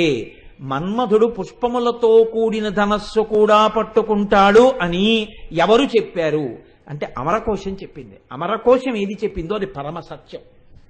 కాబట్టి ఆయన పుష్పధనస్సుతో ఉంటాడు అన్న విషయాన్ని అమరకోశం చెప్పింది. ఒక్కొక్కరి దగ్గర 4-5 ధనస్సులు ఉంటాయి. మన్మధుడు చెరుకు విల్లు పట్టుకుంటాడు, పుష్పధనస్సు పట్టుకుంటాడు. ఇప్పుడు పుష్పధనస్సు పట్టుకున్నాడు. ధను పౌష్పం మౌర్వి మధుకరమయీ. ఆ అల్లెత్రాడో తుమ్మెదలతో చేయబడినటువంటి అల్లెత్రాడు. అల్లెత్రాడు స్థితిస్థాపక శక్తితో ఉండాలి. ఎందుకంటే దాన్ని ఆకర్ణాంతము లాగుతారు, అంటే ఇలా చెవి వరకు లాగుతారు ధనస్సుని, లాగి బాణం వదులుతారు. అది తుమ్మెదలతో చేయబడినటువంటి అల్లెత్రాడు. ముందేమున్నాయి ధనస్సుగా? పువ్వులున్నాయి. పువ్వులు ఇలా ముందుంటే తుమ్మెదలు మీ అందరూ ఓ వరుసలో ఇలా నించోండి అంటే నించుంటాయి అసలు? అవన్నీ పువ్వుల మీదకి వెళ్ళిపోతాయి. అదో పెద్ద కప్పలు తక్కడే వ్యవహారం కింద ఉంటుంది. ఎప్పటికీ తెమలది 1/2 కేజీ కప్పలు ఇవ్వండి అన్నాడు అనుకోండి ఎవడైనా, 1/2 కేజీ రాయి బాగానే ఉంటుంది. ఇక్కడ 3 కప్పలు వేస్తే అది 1/2 కేజీకి లేదని చిన్న కప్ప వంక చూసేటప్పటికి 2 కప్పలు దూకేస్తాయి. 1/2 కేజీ వాడి జన్మలో తూయలేడు. ఎందుకంటే అందుకే కప్పలు తక్కడరా అంటారు. అంటే వాడి పని ఎప్పటికీ అవదు. కారణం ఒక్కటే, వీడు బానే ఉన్నాడు, వీడు ఎప్పటికీ సరిగ్గా ఉండడు. అందుకే ఆ ఇల్లు కప్పలు తక్కడి వ్యవహారం అండి అంటారు. కాబట్టి ఇప్పుడు ధను పౌష్పం, ఎదురుగుండా పువ్వులుంటే మధుకరమయీ. తుమ్మెదలు ఎలా ఉంటాయి ఒక వరసలో? ఉండవు, అవి పువ్వుల మీదకి వెళ్ళిపోతాయి. కాబట్టి ఇప్పుడు ఆ ధనస్సు గొప్పదా బలహీనమైందా? చాలా బలహీనమైన ధనస్సు. ఆ తుమ్మెదలు ఎప్పుడు వెళ్ళిపోతాయో తెలియదు పువ్వుల మీదకి. పైగా పువ్వులతో ధనస్సు ఏమిటండి అసలు? ఆ ధనస్సుని విరగ్గొట్టడానికి అవతలవాడు పెద్ద ధనస్సు ఏం పట్టుకోక్కర్లేదు, ఏ ధనస్సు పట్టుకున్నా చాలు యుద్ధానికి. అంత బలహీనమైన ధనస్సు. ధను పౌష్పం మధుకరమయీ పంచవిసిక. 5 బాణాలే తప్ప 6వ బాణం లేదు మన్మధుడికి. ఈ 5 వేస్తాడు. అవే 5 పుష్పబాణాలు. ఏదో అశోకము, కూటము, నవమల్లికము, నీలోత్పలము అనేటటువంటివి ఒక 5 పువ్వుల బాణాలు ఉంటాయి ఆయన దగ్గర. ఈ 5 పువ్వుల బాణాలే వేస్తూ ఉంటాడు. లోకంలో ఎవరికైనా పువ్వులతో కొడతట్టండి ఆయన అంటే సంతోషం, వెళ్ళి 4 పువ్వులతో కొడి తెచ్చుకుంటే అయిపోతుంది. కాబట్టి ఈయన పువ్వుల బాణాలు వేస్తాడు. అదో బలహీనత. ధను పౌష్పం మధుకరమయీ పంచవిసిక వసంతు సామంతో. సామంతుడంటే చిలికాడు. పక్కన ఉండే స్నేహితుడు చాలా గట్టివాడండి. ఒక్కొక్కసారి లోకంలో ఎలా ఉంటుందంటే, పక్కన ఉన్న వాడి యొక్క బలం ఆశ్రయించినటువంటి వాడికి బలంగా మారుతుంది. వాడికి సహజంగా బలం ఉండదు, కానీ తాను ఎవరిని ఆశ్రయించి ఉన్నాడో వాడి బలం చేత తనకన్నా బలవంతుణ్ణి అధిక్షేపిస్తాడు. దీనికి ఒక ఉదాహరణ చెప్తుంటారు పెద్దలు. శేషుడికి గరుడు అంటే చాలా భయం. ఎందుకంటే సహజంగా శేషుడు పాము, గరుడు సర్ప విరోధి. అందుకని ఒక్క సభామంటపంలో స్వామివారు ఉండగా శేషుడు అక్కడికి వెళ్ళట. ఎందుకు వెళ్ళడంటే, గరుడు సభామంటపానికి తీసుకెళ్తాడు, సభామంటపం నుంచి బయటికి తీసుకెళ్తాడు. అక్కడ ఆయనది అధికారం. ఈయన వెళ్ళాడనుకోండి లేనిపోని ఇబ్బంది. కానీ శయనాగారంలో శ్రీ మహావిష్ణువు పడుకునే చోట శేషుడిది అధికారం. ఎందుకని ఆయన శేషుడి మీద పడుకుంటాడు. ఒకానొక నాడు ఎందుకో అకస్మాత్తుగా ఒక మాట చెప్పడానికి శేషుడు శ్రీ మహావిష్ణువు యొక్క పాలసముద్రానికి వచ్చారు మాట చెప్దామని.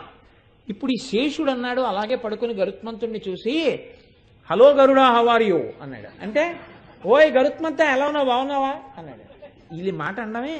ఇప్పుడు గరుత్మంతుడు అనుకున్నట్టు, అవునులే స్థానబలం, స్వామి నీ మీద పడుకుని ఉన్నారుగా, ఏమైనా అంటావు అని ఇప్పుడు బాగున్నానండి అన్నాడు. ఎందుకని? పైన శ్రీ మహావిష్ణువు పడుకున్నారు. మీరు ఒక వస్తువుని ఆశ్రయించి ఉన్నారనుకోండి, అది చాలా బలమైన వారు మీ వెనకాతలు ఉన్నారనుకోండి, మీ జోలికి రావడానికి భయపడతారు. ఆయన్ని మనం ఏం చేయలేమండి బాబా, ఆయన వెనకాల మినిస్టర్ గారు ఉన్నారంటారు కదండి.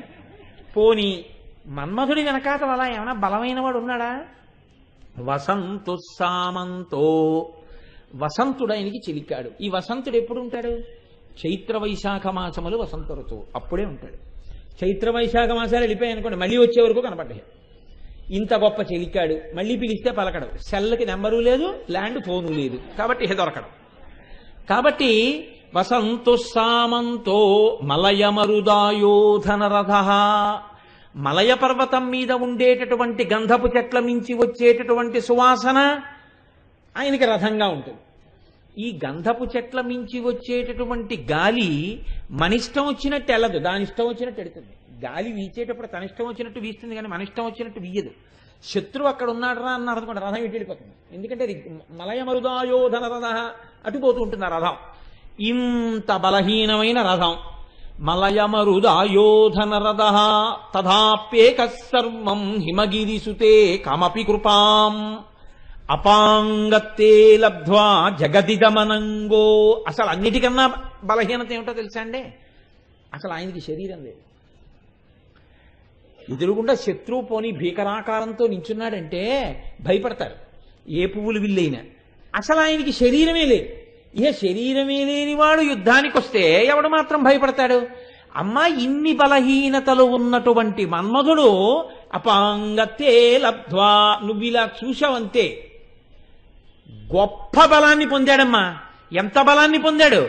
జగదిదమనంగో విజయతే. అనంగుడు శరీరము లేనటువంటి మన్మధుడు ఈ జగత్తునంతటినీ గెలిచాడు. మన్మధుడి చేత మేము ఓడింపబడలేదన్న మొనగాడు లోకంలో లేకుండా ఉన్నాడు. అందరూ ఆయనకి వశులైపోయిన వారే. అలా వశం చేసుకోగలిగినటువంటి శక్తి ఇన్ని బలహీనతలున్న మన్మధుడికి ఎక్కడి నుంచి వచ్చింది? అపాంగత్తే లబ్ధ్వా, నువ్వు ఇలా చూడడం వల్ల వచ్చింది. ఇలా చూసినప్పుడు కోపంగా చూసినట్ట, కారుణ్యంతో చూసినట్ట? ఇలా చూస్తే కటాక్షం, కనుచివర్ల నుంచి చూస్తే. నువ్వు కటాక్షిస్తే వచ్చింది. నువ్వు కటాక్షించి మరింత బలం ఇచ్చేస్తే చంపేసిన వాడికి కోపం రాదా? అంటే నేను చంపేవాడిని, జగత్తంతా గెలవగలిగినంత బలాన్ని నువ్వు కటాక్షంతో ఇచ్చేదాని వినా అండ ఆయన. ఇక్కడుంది రహస్యం, శంకరాచార్యులు వారు పెట్టింది. అనంగో, ఎవరు చంపేశారు? శివుడు చంపేశాడు మూడవ కంటి మంటతో. చంపడం అంటే ఏమిటండి? ఆ శరీరము లేచి తిరగదు కదండి. ఇప్పుడు శరీరం పడిపోవడమే చావు అంటే, ఇప్పుడు ఆ శరీరం అక్కడే ఉంటుంది. ఆయన చనిపోయారండి అంటారు. ఆయన అక్కడే ఉన్నారు కదండి అంటే, ఆయన ఉన్నారండి, కానీ ఆయనలో ఉండవలసిన వస్తువు వెళ్ళిపోయింది కాబట్టి ఆ శరీరం ఇక లేచి తిరగదు. మీరు చాలా జాగ్రత్తగా గమనించండి ఇందులో రహస్యం. అమ్మవారు బ్రతికించిన తరువాత మన్మధుడు అదే శరీరంతో లేచి తిరిగాడా? మళ్ళీ తిరగలేదు. శంకరుడికి ఎందుకు కోపం రావాలి? నీ మనసెరిగిన ఇల్లాలనయ్యా, నువ్వు చంపిన వాడిని నేను మళ్ళీ ఆ శరీరంతో లేచి తిరగమని చెప్పలేదే. ఆవిడ ఎంత ఆయన ఎదురు ప్రశ్న వెయ్యడానికి వీలు లేని రీతిలో ఆయన మర్యాదని నిలబెట్టి మన్మధుడిని బతికించింది. ముందెవరి మర్యాద నిలబెట్టింది? శివుడి మర్యాద నిలబెట్టింది. ఎందుకు బతికించావు? ఎక్కడ బతికించాను ఏది చూపించండి మన్మధుడిని. ఆ శరీరం కాల్చేశారు కదండి, బూడిదైపోయిందిగా. నేనేం ఇవ్వలేదే శరీరాన్ని. మరి మన్మధుడు ఎలా బతికాడు? అనంగో, నేను ఇవ్వలేదే శరీరాన్ని. శరీరం ఇవ్వనప్పుడు బతికించడం ఎలా అయింది? మరి మన్మధుడు తిరుగుతున్నాడు కదా లోకం కోసం. మిమ్మల్ని ఏం చేస్తాడు? మీ జోలికి వెళ్ళమని కానీ మళ్ళీ బలంతో మీ మీద బాణం వేయమని కానీ నేను చెప్పలేదే. మీ మీద గౌరవం అలాగే ఉంచాను. మీరు నా పతి అయ్యారంటే నా తపస్సుకు అయ్యారు, మన్మథ బాణానికి అవ్వలేదు. ఇప్పటికీ మన్మధుడు మీ మీద బాణం వేయలేడు. మన్మథ బాణం ఎవరికి మీద వరకు వస్తుంది అంటే జగత్తు మీద. జగదిదమనంగో, అనంగుడిగా ఉంచాను, శరీరం లేకుండా ఉంచాను. మీరు శరీరం తీస్తే నేను శరీరం ఇవ్వలేదే. ఇది శాంకర ప్రజ్ఞ. శ్లోకంలో పార్వతీ పరమేశ్వరుల యొక్క హృదయములను ఆవిష్కరిస్తున్నారు ఆయన. ఎలా? చెప్పకుండా.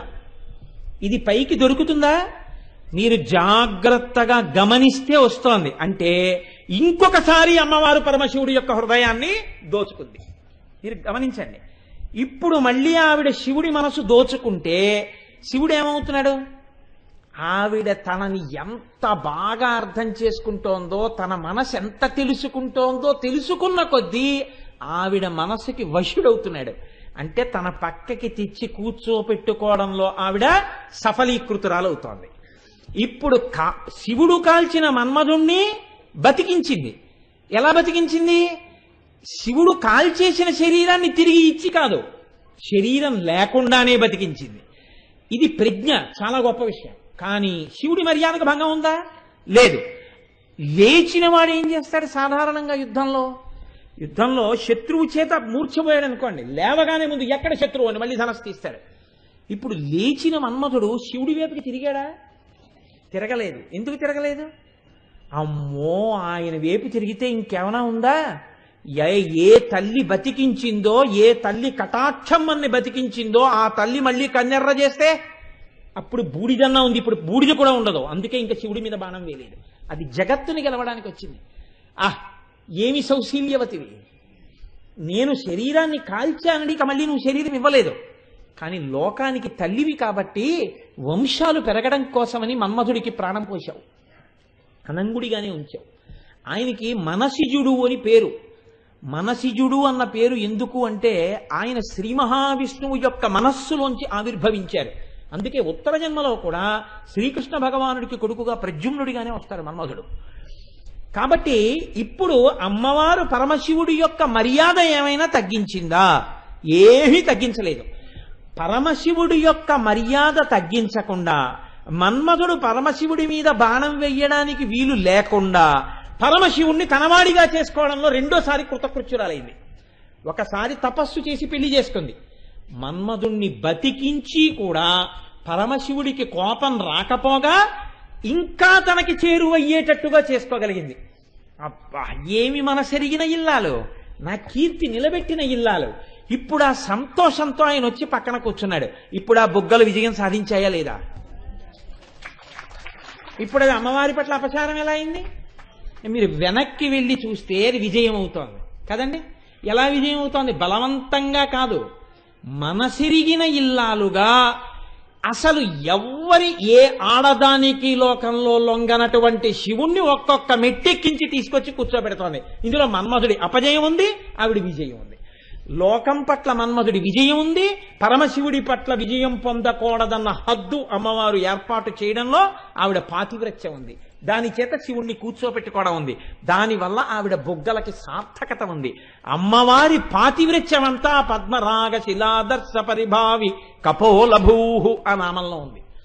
ఇప్పుడు నేను మీతో అంటాను, పరమశివుడు అమ్మవారి ముఖం వంక చూడడంలో ప్రీతిపాత్రుడై ఉన్నాడు అంటే, అమ్మవారి ముఖం దగ్గరికి వచ్చి కూర్చున్నాడు, అమ్మవారి బుగ్గల్లోకి చూస్తున్నాడు అంటే, ఆయన అమ్మవారిని చూసి సంతోషిస్తున్నాడు అంటే, అమ్మవారు అన్నప్పుడు ఆడదైతే ఆడది ఆయనకి భార్య అయితే భార్య వంక చూస్తున్నాడు అంటే, పరమశివుడు ఆ మన్మధుడికి లొంగాడో లొంగలేదో తెలియదు కానీ అమ్మవారి విషయంలో మన్మథ ప్రజ్ఞకే లొంగినట్టు అయిందా లేదా? మరి దీన్ని ఎలా మీరు దాన్ని సమర్థిస్తారు?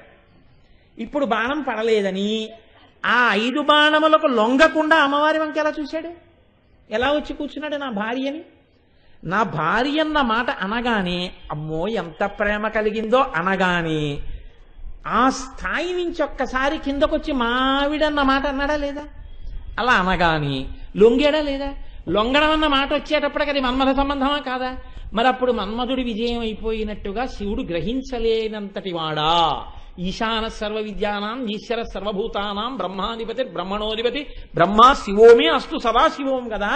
ఈ పాటి విషయం శివుడు గ్రహించుకోలేక బుట్టలో పడిపోతే బుట్టలో పెట్టడం అమ్మవారి యొక్క గడుసుతనం అయిపోతుంది కానీ సౌశీల్యం అవుతుందా? అప్పుడు మళ్ళీ అలా పరిశీలించండి. ఎన్ని మిలికలండి ఒక్క నామం అంటే.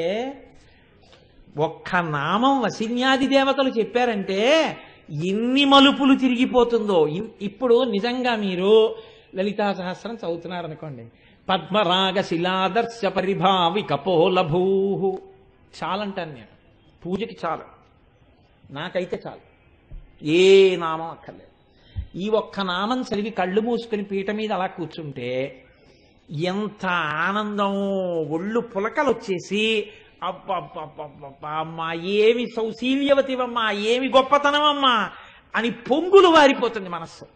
ఒక 45 నిమిషాలు గంట అలా కూర్చున్నాక వెనక నుంచి నైవేద్యం పట్టుకొచ్చి ఏడు ఇంకా అవలేదు, పూలు అలాగే ఉన్నాయి అన్న తర్వాత అవుతుంది లేవా, పూలు వేయడం పెద్ద విశేషమా, ఉమామహేశ్వరాత్మనమస్తు ఇలా జల్లేస్తే అయిపోయారు.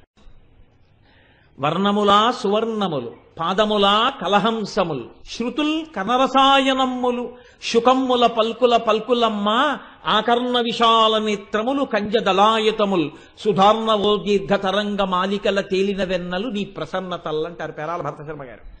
అలా ఆ తల్లిది ఇక్కడ వరకు ఉండేటటువంటి ఆకర్ణాంత విశాల నేత్రము. ఈ కన్నులు ఇలా వెడుతూ నాకు కనపడ్డాయి. వెడుతున్నప్పుడు ఈ కన్ను ఇక్కడ వరకు వెడుతోంది గుడ్డంటే కను రెప్ప కూడా ఇక్కడి నుంచి ఇక్కడ వరకు ఇలా ఉండాలి కదా. ఇలా ఉంటే దాని ఆ కను రెప్పకి చివర ఉండేటటువంటి వెంట్రుకలు కూడా ఇలా ఇక్కడి నుంచి ఇక్కడికి ఉండాలి కదా. అమ్మా శివుడు ఎందుకు వచ్చి కూర్చున్నాడో నాకు అర్థమైంది అన్నారు. అది మన్మధుడి ప్రజ్ఞ కాదు. మన్మధుడు 5 బాణములే ఆయనకున్నాయి. ఆ 5 బాణములో ఏ బాణము వేసి శివుణ్ణి తీసుకొచ్చి అమ్మవారి పక్కన కూర్చోపెట్టలేడు. అమ్మవారి మీద అలా ప్రేమ ఏర్పడేటట్టుగా శివుణ్ణి చెయ్యడానికి ఆరో బాణం ఒకటి తెచ్చుకోవలసి వచ్చింది మన్మధుడు. ఆ ఆరో బాణం ఎక్కడితో తెలుసా?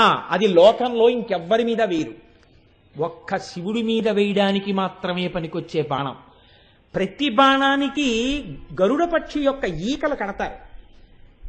అమ్మా, నువ్వు అత్యంత ప్రేమతో నీ భర్త వంక చూసినప్పుడు నీ నిజాయితీ అంతా నీ కళ్ళల్లో కనపడితే ఆ కళ్ళ సౌందర్యానికి శంకరుడు వశుడయ్యాడు. ఈ సౌందర్యమే నీ కనురెప్పకి ఉన్నటువంటి వెంట్రుకలే. ఆ కనురెప్పకి ఉన్న వెంట్రుకలను మాత్రమే తన బాణమునకు ఈకలుగా కట్టుకుని నీ చూపు అనేటటువంటి బాణాన్నే మన్మధుడు శివుడి మీద వేసినట్టు లెక్క. అంటే మన్మధుడి యొక్క 5 బాణములకు శివుడు వశుడు కాలేదు. ఇది ఆరో బాణం. ఈ ఆరో బాణం సృష్టిలో మన్మధుడికి లేదు, నువ్వే ఇచ్చావు. ఎలా ఇచ్చావు? పరమశివుణ్ణి మోసం చేసి కాదు. మోసం చేస్తే కళ్ళల్లో తెలుస్తుంది. సర్వజ్ఞుడైన శంకరుడు నీ కళ్ళల్లోకి చూసినప్పుడు మోసం చేస్తే కనిపెట్టలేని వాడు కాడు. నువ్వు ఎంత సౌశీల్యవతివో, ఎంత ప్రియమైన దానివో, ఎంతగా భర్తని అనువర్తించేదానివో నీ కన్నులలోకి చూస్తే శంకరుడికి తెలిసిపోయింది. అంత ప్రీతి కలిగిన దానివి, ఎప్పుడు ఆయన మర్యాద నిలబెట్టాలనేటటువంటి గౌరవం ఉన్నదానివి. అంతటి స్వచ్ఛమైన నీ కన్నుల యొక్క చూపుల బాణమునకు, అంటే నీ పాతివ్రత్యమన్న బాణమునకు ఆ కను వెంట్రుకలు గద్ద ఈకలైతే ఈ బాణానికి శివుడు వశుడయ్యాడు. అంటే ఇది మన్మథ బాణము, 6వ బాణము. అందరిలా పురుషుల మీద పడే బాణం కాదు, అందరిలా స్త్రీల మీద పడే బాణం కాదు. అమ్మవారి కన్నులలో ఉన్నటువంటి పాతివ్రత్య స్వచ్ఛత, సౌశీల్యత మాత్రమే పరమశివుణ్ణి పక్కన కూర్చోపెట్టింది. ఇంకొక మాట, 3వ మారు పరమశివుణ్ణి పక్కన కూర్చోపెట్టడానికి ఏది కారణమైంది? అమ్మవారి యొక్క పాతివ్రత్యమే, అమ్మవారి సౌశీల్యమే. ఇప్పుడు ఎవరిది గెలుపు? అమ్మవారిదే గెలుపు. మళ్ళీ ఇంకో అనుమానం రావచ్చు, ఇలా ఎప్పుడూ బాణాలు అమ్మవారే వేసి కూర్చోపెడుతుంటుందా? ఎప్పుడూ తన సౌశీల్యంతోనే తెచ్చి కూర్చోపెడుతుందా? ఒక్కసారి లొంగాడు కదా అని మన్మధుడు కూడా అవకాశం చూసుకుని ఇప్పుడు లొంగి ఉన్నాడు కదా, ఇప్పుడు మనం బాణం వేస్తే ఏం చెయ్యగలడని వేస్తుంటాడా ఆదమరిచి ఉండగా? మళ్ళీ ఎవరిని అడగాలి మీరే? మళ్ళీ శంకరాచార్యుల వారిని అడగాలి. కాబట్టి మళ్ళీ శంకర్లు అంటారు, స్ఫురద్గండాభోగ ప్రతిఫలిత ఆటంకయుగళం. మళ్ళీ ఎక్కడికి వస్తున్నారు? మళ్ళీ చెక్కిళ్ళ దగ్గరికి వస్తున్నారు. ఆయన కూడా తిరిగి తిరిగి తిరిగి తిరిగి శ్లోకం ఎక్కడికి వస్తుందో చూడండి. స్ఫురద్గండాభోగ ప్రతిఫలిత ఆటంకయుగళం చతుశ్చక్రం మన్యే తవ ముఖమిదం మన్మథరథం యమారుహ్యద్రుహ్యత్కవనిరదమర్కేందు చరణం మహావీరో మార ప్రమదపతయే సంగీతవతే అన్నారు. అమ్మా, మన్యే అంటే నేను ఊహిస్తున్నాను అన్నారు. శంకరాచార్యులు వారు అమ్మవారి దగ్గరికి వెళ్ళి కూర్చున్నారు. మీరు ఒకటి గుర్తు పెట్టుకుని ఉండాలి ఎప్పుడు. అమ్మవారి దగ్గరికి వెళ్ళి, అమ్మా మన్మధుడు పరమశివుణ్ణి గెలవబోతున్నాడు అన్నారు అనుకోండి. అమ్మవారు కనుబొమలు చిట్లిస్తే సౌశీల్యమా? భలే ఉందంటే సౌశీల్యమా? ఎప్పుడు సౌశీల్యం? సాధారణంగా లోకంలో ఏమిటంటే, ఏ ఆడదైనా ఎందుకు సంతోషించాలంటే తన భర్త మీద మన్మథబాణం పడి తనకి వశుడైతే సంతోషించాలి, సబాష్ అని. ఇప్పుడు అయ్యవారి మీద మన్మథ బాణాలు పడి గెలుస్తున్నాడమ్మా మన్మథుడు, అందుకని పరమశివుడు నీ పాదాక్రాంతుడైపోతున్నాడంటే అమ్మవారు సంతోషించచ్చా? సంతోషిస్తే వెనక శ్లోకంలో నిజాయితీ ఏది?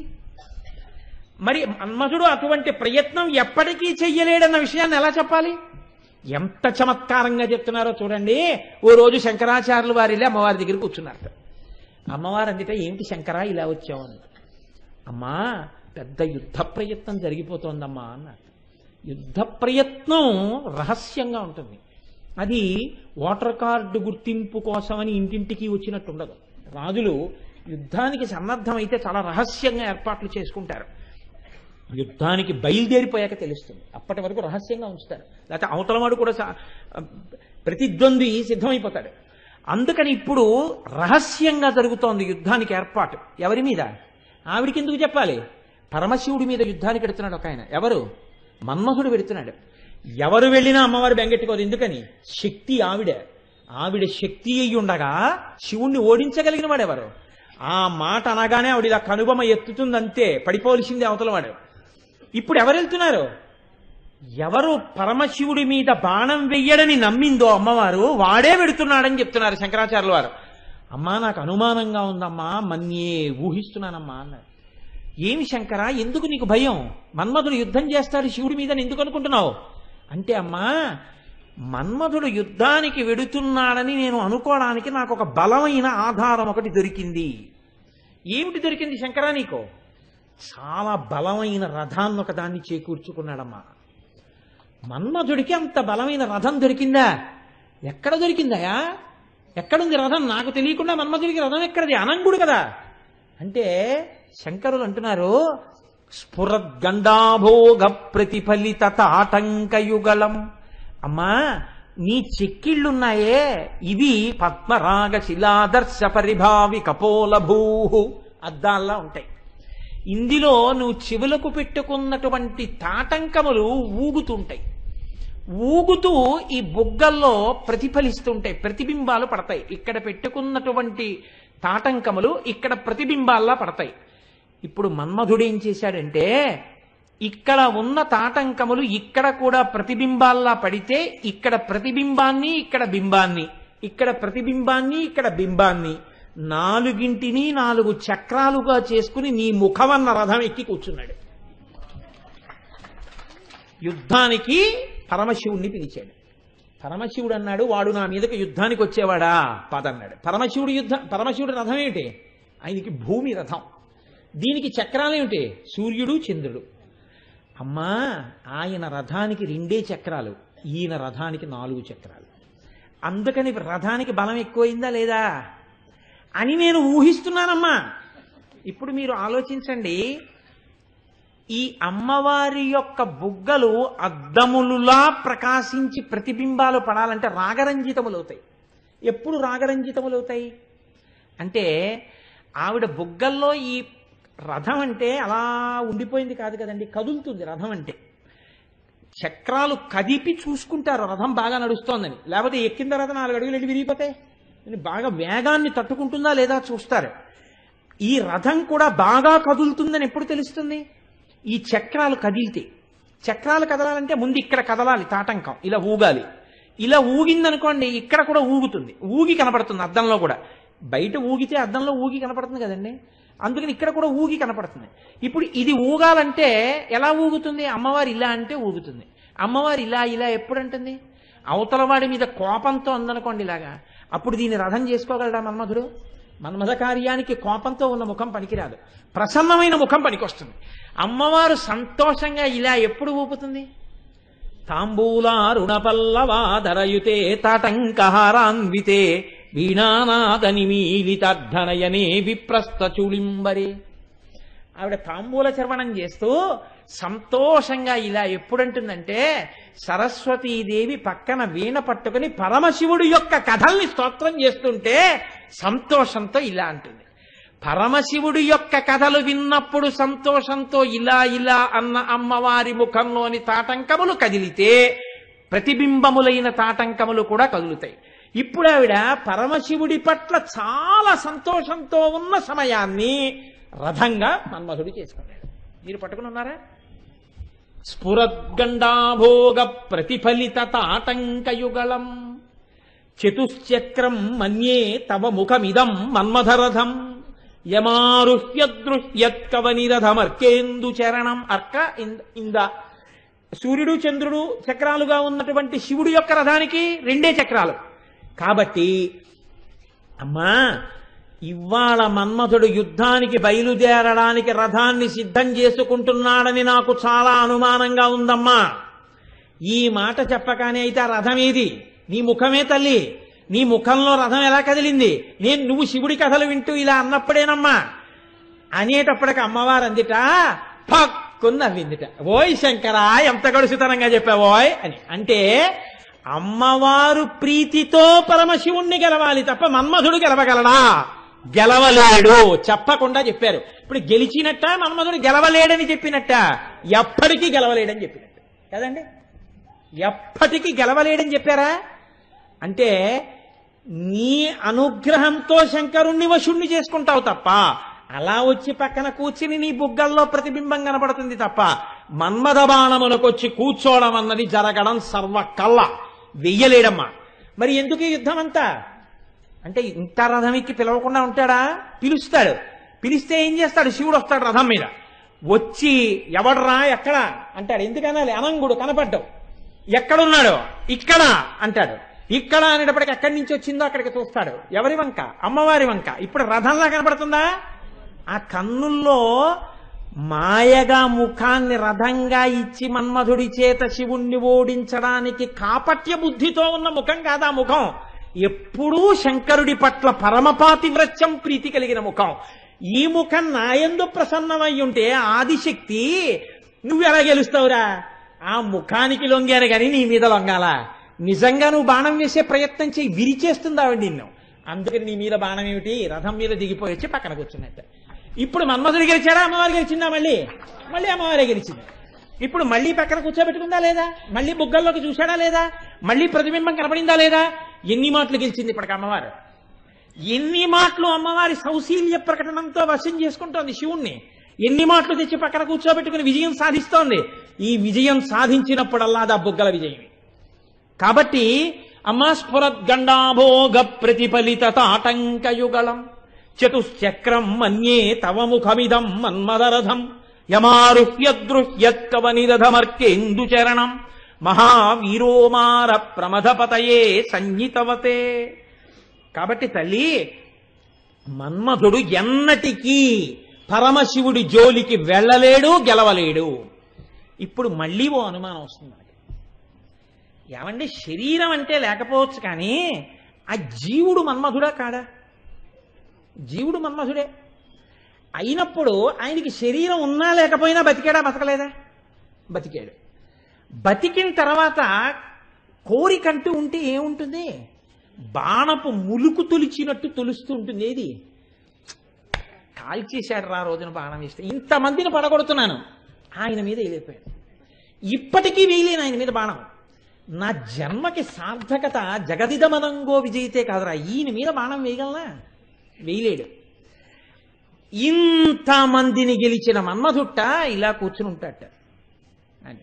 ఎందుకనంటే వీళ్ళని గెలవడం ఏముందండి, ఆయన్ని గెలవలేకపోయాను కదా, ఈ 5 బాణాలు ఆయన మీద పనిచేయవు అంటూ ఉంటాట. మరి ఇది కడుపులో కక్ష కింద పెరుగుతోంది అనుకోండి, ఎప్పటికైనా ప్రమాదమే ఈ శత్రువు. ఇప్పుడు అమ్మవారు ఆ శత్రువుని పోషించేస్తోంది కదా, ఎప్పుడూ మన్మథ బాణానికి శివుణ్ణి లొంగేటట్టు చేయదు. ఇప్పుడు పరోక్షంగా అమ్మవారు పరమశివుడి యొక్క శత్రువుని పోషిస్తూనే ఉందా లోకంలో లేదా? ఇప్పుడు అలా రండి. ఎన్ని బహుభంగిమలో వెళ్ళిపోతుందండి ఆ నామం. చాలా బాగుందండి. మన్మధుడు ఓడిపోతున్నాడు, అమ్మవారు గెలుస్తోంది. బాగుంది. ప్రయత్నం చేసినప్పుడల్లా మన్మధుడు ఓడిపోయి అమ్మవారు గెలుస్తుంటే ఆవిడ ప్రజ్ఞతో కూర్చోపెడుతోంది. కానీ నా జన్మాంతరంలో నేను ఈయన మీద బాణం వేయలేకపోయాను. సరికదా, ఒక్కసారే వేశాను. దాని ఫలితం ఏమిటంటే ఇప్పటికి లేదు శరీరం. ఇప్పటికీ నేను వేయలేను బాణం, ఆవిడే గెలుస్తుందంటే. ఆయన్ని గెలిచానన్న కీర్తి నాకు వస్తుందా రాదా? ఇది ఉంటుందా ఉండదండి? శత్రువు అన్నవాడికి ఉండి తీరుతుంది. ఇప్పుడు ఆవిడ ఏం చేస్తోంది? వాడి మీద వెయ్యి, వీడి మీద వెయ్యి, వీడి మీద వెయ్యి, జగదిదమనంగో విజయతే, జగత్తునంతటినీ గెలిపిస్తోంది. శక్తి ఆవిడే, వెనక ఉన్న శక్తి ఆవిడే. కానీ ఎప్పటికీ శివుడి మీద బాణం మాత్రం వేయనివ్వదు. వెయ్యినివ్వలేదు కదా అని చెప్పి శివుడు ఎక్కడో కూర్చుని ఆవిడ పక్కన కూర్చోవట్లేదని ఈవిడ కళ్ళొత్తుకుంటుంటే, పోనీ అమ్మ ఎందుకులేమ్మా, ఏం చేస్తాడు, ఎలాగో కాలిపోయాను, ఇంకో బాణం వేసేస్తాను అనొచ్చు. ఈయన అవసరం లేకుండా ఆయన తెచ్చి పక్కన కూర్చోబెట్టుకుంటుంది. ఇది ఈయన బాధ. తాను గెలవలేకపోయిన వాడిని ఆవిడ గెలిచేసుకుని పతించేసేసుకుంది. మన్మథ బాణం అవసరం లేకుండా గెలుచుకోగలిగిన తల్లొకతుంది లోకంలో అని నిరూపిస్తాం. ఇప్పుడు తన బాణములకు పరిమితి వచ్చింది. ఇది ఇంకా కక్ష పెరుగుతోంది రోజు రోజుకి. ఈ కోణం లేదని మీరు ఎలా అనుకుంటున్నారు? శత్రువు అన్నవాడికి ఉండి తీరుతుంది కదా. ఇప్పుడు అమ్మవారు దూరదృష్టితో ఏం చెయ్యాలి? శంకరుడికి తెలియకుండా మన్మధుడు గెలిచాడన్న కీర్తి మన్మధుడికి కట్టబెట్టాలి. అక్కడితో ఏం చేస్తాడు? ఉపశమనం పొందేస్తాడు. అమ్మయ్య గెలిచేశాను సార్ అనుకుంటాడు. అసలు గెలిచాడా గెలవలేదా అంటే ఎప్పటికీ గెలవలేడు. అలా గెలవలేకుండానూ ఉంచాలి, గెలిచేశానన్న కీర్తిని ఇచ్చేయాలి. ఇది శివుడికి మాత్రం ఆయనకు అర్థమైనప్పుడు పిల్లాడి వెర్రితనం అనుకోవాలి. ఎందుకని ఆయన ఈశాన సర్వ విద్యానాం కాబట్టి ఆయనకు అర్థం అవ్వాలి. ఏమని? వీడి మోహం, ఇది వీడి గెలుపు కాదని ఆయనకి తెలియాలి. పిల్లాడు మాత్రం ఏమనుకోవాలి? అజ్ఞానంలో నేనే గెలిచాననుకోవాలి.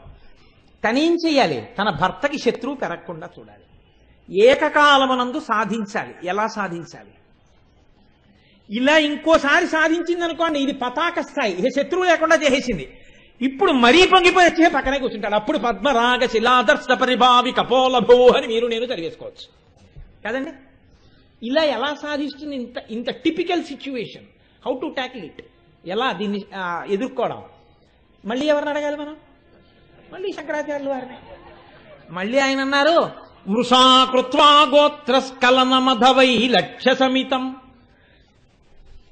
లలాటే భర్తారే చరణ కమలే తాడయతితే చిరాదంతస్యదహన కృతమున్మూలితమత కిలా కోటిక్వాణై కిలికిలితమీశాన రిపుణ. రిపుణ అంటూ మొదలెట్టారు ఆయన శ్లోకం. రిపుణ అంటే శత్రువు. ఎటువంటి శత్రువుట? చిరాదంతశల్య. ఇప్పుడు బయట పెడుతున్నారు అసలు రహస్యం. మన్మధుడి కడుపు మండిపోయి ఉన్నాడు, బాణపు ములుకు గుచ్చుకున్నట్టు గుండెల్లో రగులుతోంది పగ. ఈయన్ని మాత్రం వశం చేసుకోలేకపోయాను అని. ఇప్పుడు అమ్మవారు ఈ శత్రువుని అని చెయ్యాలి, శివుడి కీర్తిని తగ్గించకూడదు. తను అంత అందంగా కథ నడపాలి. ఒక రోజున అటువంటి సన్నివేశాన్ని ఆవిడ వాడుకుంది. ఎప్పుడు వాడుకుందిట? దీని యోగ రహస్యం వేరు. ఈ శ్లోకాన్ని ఎంతో స్థాయిలో అర్థం చేసుకోవాలి తప్ప ఈ శ్లోకాన్ని చాలా అధమ స్థాయిలో చూసి దాని పట్ల వికటమైన స్వభావంతో ఉండకూడదు. మృషాకృత్వా గోత్రస్కలనమధవై లక్ష్య సమితం. ఒకానొకనాడు పరమశివుడు తన ఇల్లాలైనటువంటి పార్వతీదేవి ఉన్న ఏకాంత మందిరాన్ని చేరుకున్నాడు. హంసతూలికా తల్పం మీద తల్లి కూర్చునుంది. శంకరుడు కూడా దగ్గరికి వెళ్ళి పార్వతీ అని పిలవబోయి గంగా అని పిలిచాడు. ఇప్పుడు గంగా అని పిలిస్తే భార్య వద్దకు వెళ్ళి ప్రియురాలి పేరు పలికితే గోత్రస్ఖలనం అయిందంటారు. లోకంలో ఏదైనా సహింపబడుతుంది, కానీ తన సమక్షంలోనే భర్త ప్రియురాలి పేరు పలికితే ఎక్కడలేని కోపం వస్తుంది ఆడదానికి. అప్పుడు క్షమాబుద్ధి ఉందనుకోండి, అది స్త్రీ యొక్క సౌశీల్య ప్రకాశంగా ఉండదు. ఆడది ఆడతనాన్ని వ్యక్తీకరిస్తే బాగుంటుంది, మగవాడు మగబుద్ధిని ప్రకటిస్తేనే బాగుంటుంది. కాబట్టి ఇప్పుడు ఎంత అమ్మవారైనా తన భర్త తన దగ్గరికి వచ్చి గంగా అంటే పోన్లెద్దురు అన్ని పేర్లు నావే అంటే అది సర్వజ్ఞ సాంద్రకరుణ సమాన అధిక వర్జిత కింద ఉంటుంది. ఇప్పుడు అలా అనకూడదు, భర్త వచ్చినవాడు. కాబట్టి ఆవిడేం చేసిందిట? వచ్చి మృషాకృత్వా గోత్రస్కలన మధవై లక్ష్య సమితం. ఏదో పాపం గబగబా వచ్చేసి గంగా అన్నాడు. అన్న తర్వాత గబుక్కుని గుర్తొచ్చిన, అయ్యి బాబోయ్ ఇక్కడికి వచ్చి గంగా అన్నాను రా, కొంపలు అడిపోయాయి. ఎందుకని? ఆవిడ మొహం అసలే ఎరుపు, తన చెక్కుల కుంకుమ పత్రభంగ సంజలిత నవీన కాంతి వెదజల్లగ గద్గద కిన్నకంటి, అసలే బొగ్గల ఎరుపు, దాని మీద రోషం వచ్చింది. ఇప్పుడు ఆ ఎరుపులో ఈ ఎరుపు కలిసింది. ఈ రెండు ఎరుపులు కలిసి బుగ్గల మీద రాసుకున్న అంగరాగముల ఎరుపుతో కలిసింది. ఈ మూడెరుపులు కలిసి కొత్త ఎరుపు కాంతి వచ్చింది. అసలే కాంతి, ఈ ఎరుపు కాంతి. ఇది చూసి శంకరుడికి ఏం చెయ్యాలో అర్థం కాలేదు. ఎవరికి? ఎవడు ఈశాన సర్వ విద్యానాం ఈశ్వర సర్వభూతానాం బ్రహ్మాధిపతి బ్రహ్మణోధిపతి బ్రహ్మ శివోమే అస్తు సదాశివోమో, వాడికి ఆలోచన రాలేదు. ఇప్పుడు ఆయనకి ఏం చెయ్యాలో అర్థం కాక ఈవిడ్ని ప్రసన్నం చేసుకోవాలని గభాలన వంగి కాళ్ళు అట్టుకున్నట్టు. పట్టుకుంటే ఆవిడ ఊరుకోలేదుట. అన్నా ఇక్కడికి వచ్చి గంగా అంటావా అని చరణ కమలే తాళ ఎత్తితే ఈడ్చి తన్నింది అనలేదు శంకరాచార్యులు వారు. ఎంత అందంగా రాశారో చూడండి ఆ శ్లోకాన్ని. తామర పువ్వు కాడ పట్టుకుని ఇలా అంటే ఎలా తగులుతుందో అంత అందంగా అంత సౌకుమార్యంగా ఉన్న అమ్మవారి పాదం పరమశివుడి యొక్క నుదుటికి తగిలిందిట. ఇలా వంగాడు కదండి, ఇలా అనేటప్పటికీ నుదుటికి తగిలింది. ఎప్పటి నుంచో కక్ష పట్టుకుని ఉన్నవాడు ఆ పడక గదిలో ఉన్నాడు మన్మధుడు. ఎప్పుడు అవకాశం దొరుకుతుందా అని చూస్తున్నాడు. శత్రువు అన్నవాడు ఏం చేస్తాడండి? నా శత్రువు ఎప్పుడు యామరులుతాడా అని చూస్తుంటాడు కదా, చూస్తున్నాడు. ఇలాంటప్పుడే దొరకాలని. నా బాణానికి ఎలాగో లొంగడు. ఈ నుదుటి మీద 3వ కన్య రామాన్ని కాల్చేసింది, దీన్ని తన్నే కాలోట్లేస్తోంది. ఇప్పుడు మనకి కీర్తి ఎలాగో దక్కదు కానీ మనం కొట్టలేం కానీ ఈ కాలుని వెళ్ళి మనం పట్టుకుంటే ఈ కాలు తన్నినప్పుడు మనం కూడా తన్నేశామన్న కీర్తి మనకు వచ్చేస్తుంది అని వెళ్ళి ఆ పాదం పట్టుకుంటే కిలా కోటిక్వాణై కిలికిలితమీశాన రిపుణ, తన శత్రువు మీద గెలిస్తే వెంటనే జయహో విజయహో అని పెద్ద అరుపు అరిచి భేరీలు మోగిస్తారు. అలా ఎక్కడో జయహో విజయహో అరిచినట్టయిందిట. వెంటనే శివుడు లేచి ఏమిటి జయహో అని వినపడుతోంది, ఎవరో శత్రువు గెలిచినట్టని ఇలా చూశాడు. అనంగో శరీరం లేనివాడుగా కనపడలేదు. కాలికి అమ్మవారు పెట్టుకున్న పాద మంజీరముల గజ్జెలు మోగాలి కదా, ఈ గజ్జెలు మోగకుండా ఎక్కడో ఎవరో శత్రువు గెలిచినట్టుగా చప్పుడైంది ఏమిటి అనుకున్నట్ట. ఈలోగా అమ్మవారు గభాలన ఆయన 2 చేతులు పట్టుకుని అమ్మో కాలు తగిలిందా అంది. అసలు విషయం మరిచిపోయాడు, పక్కన వచ్చి కూర్చున్నాడు.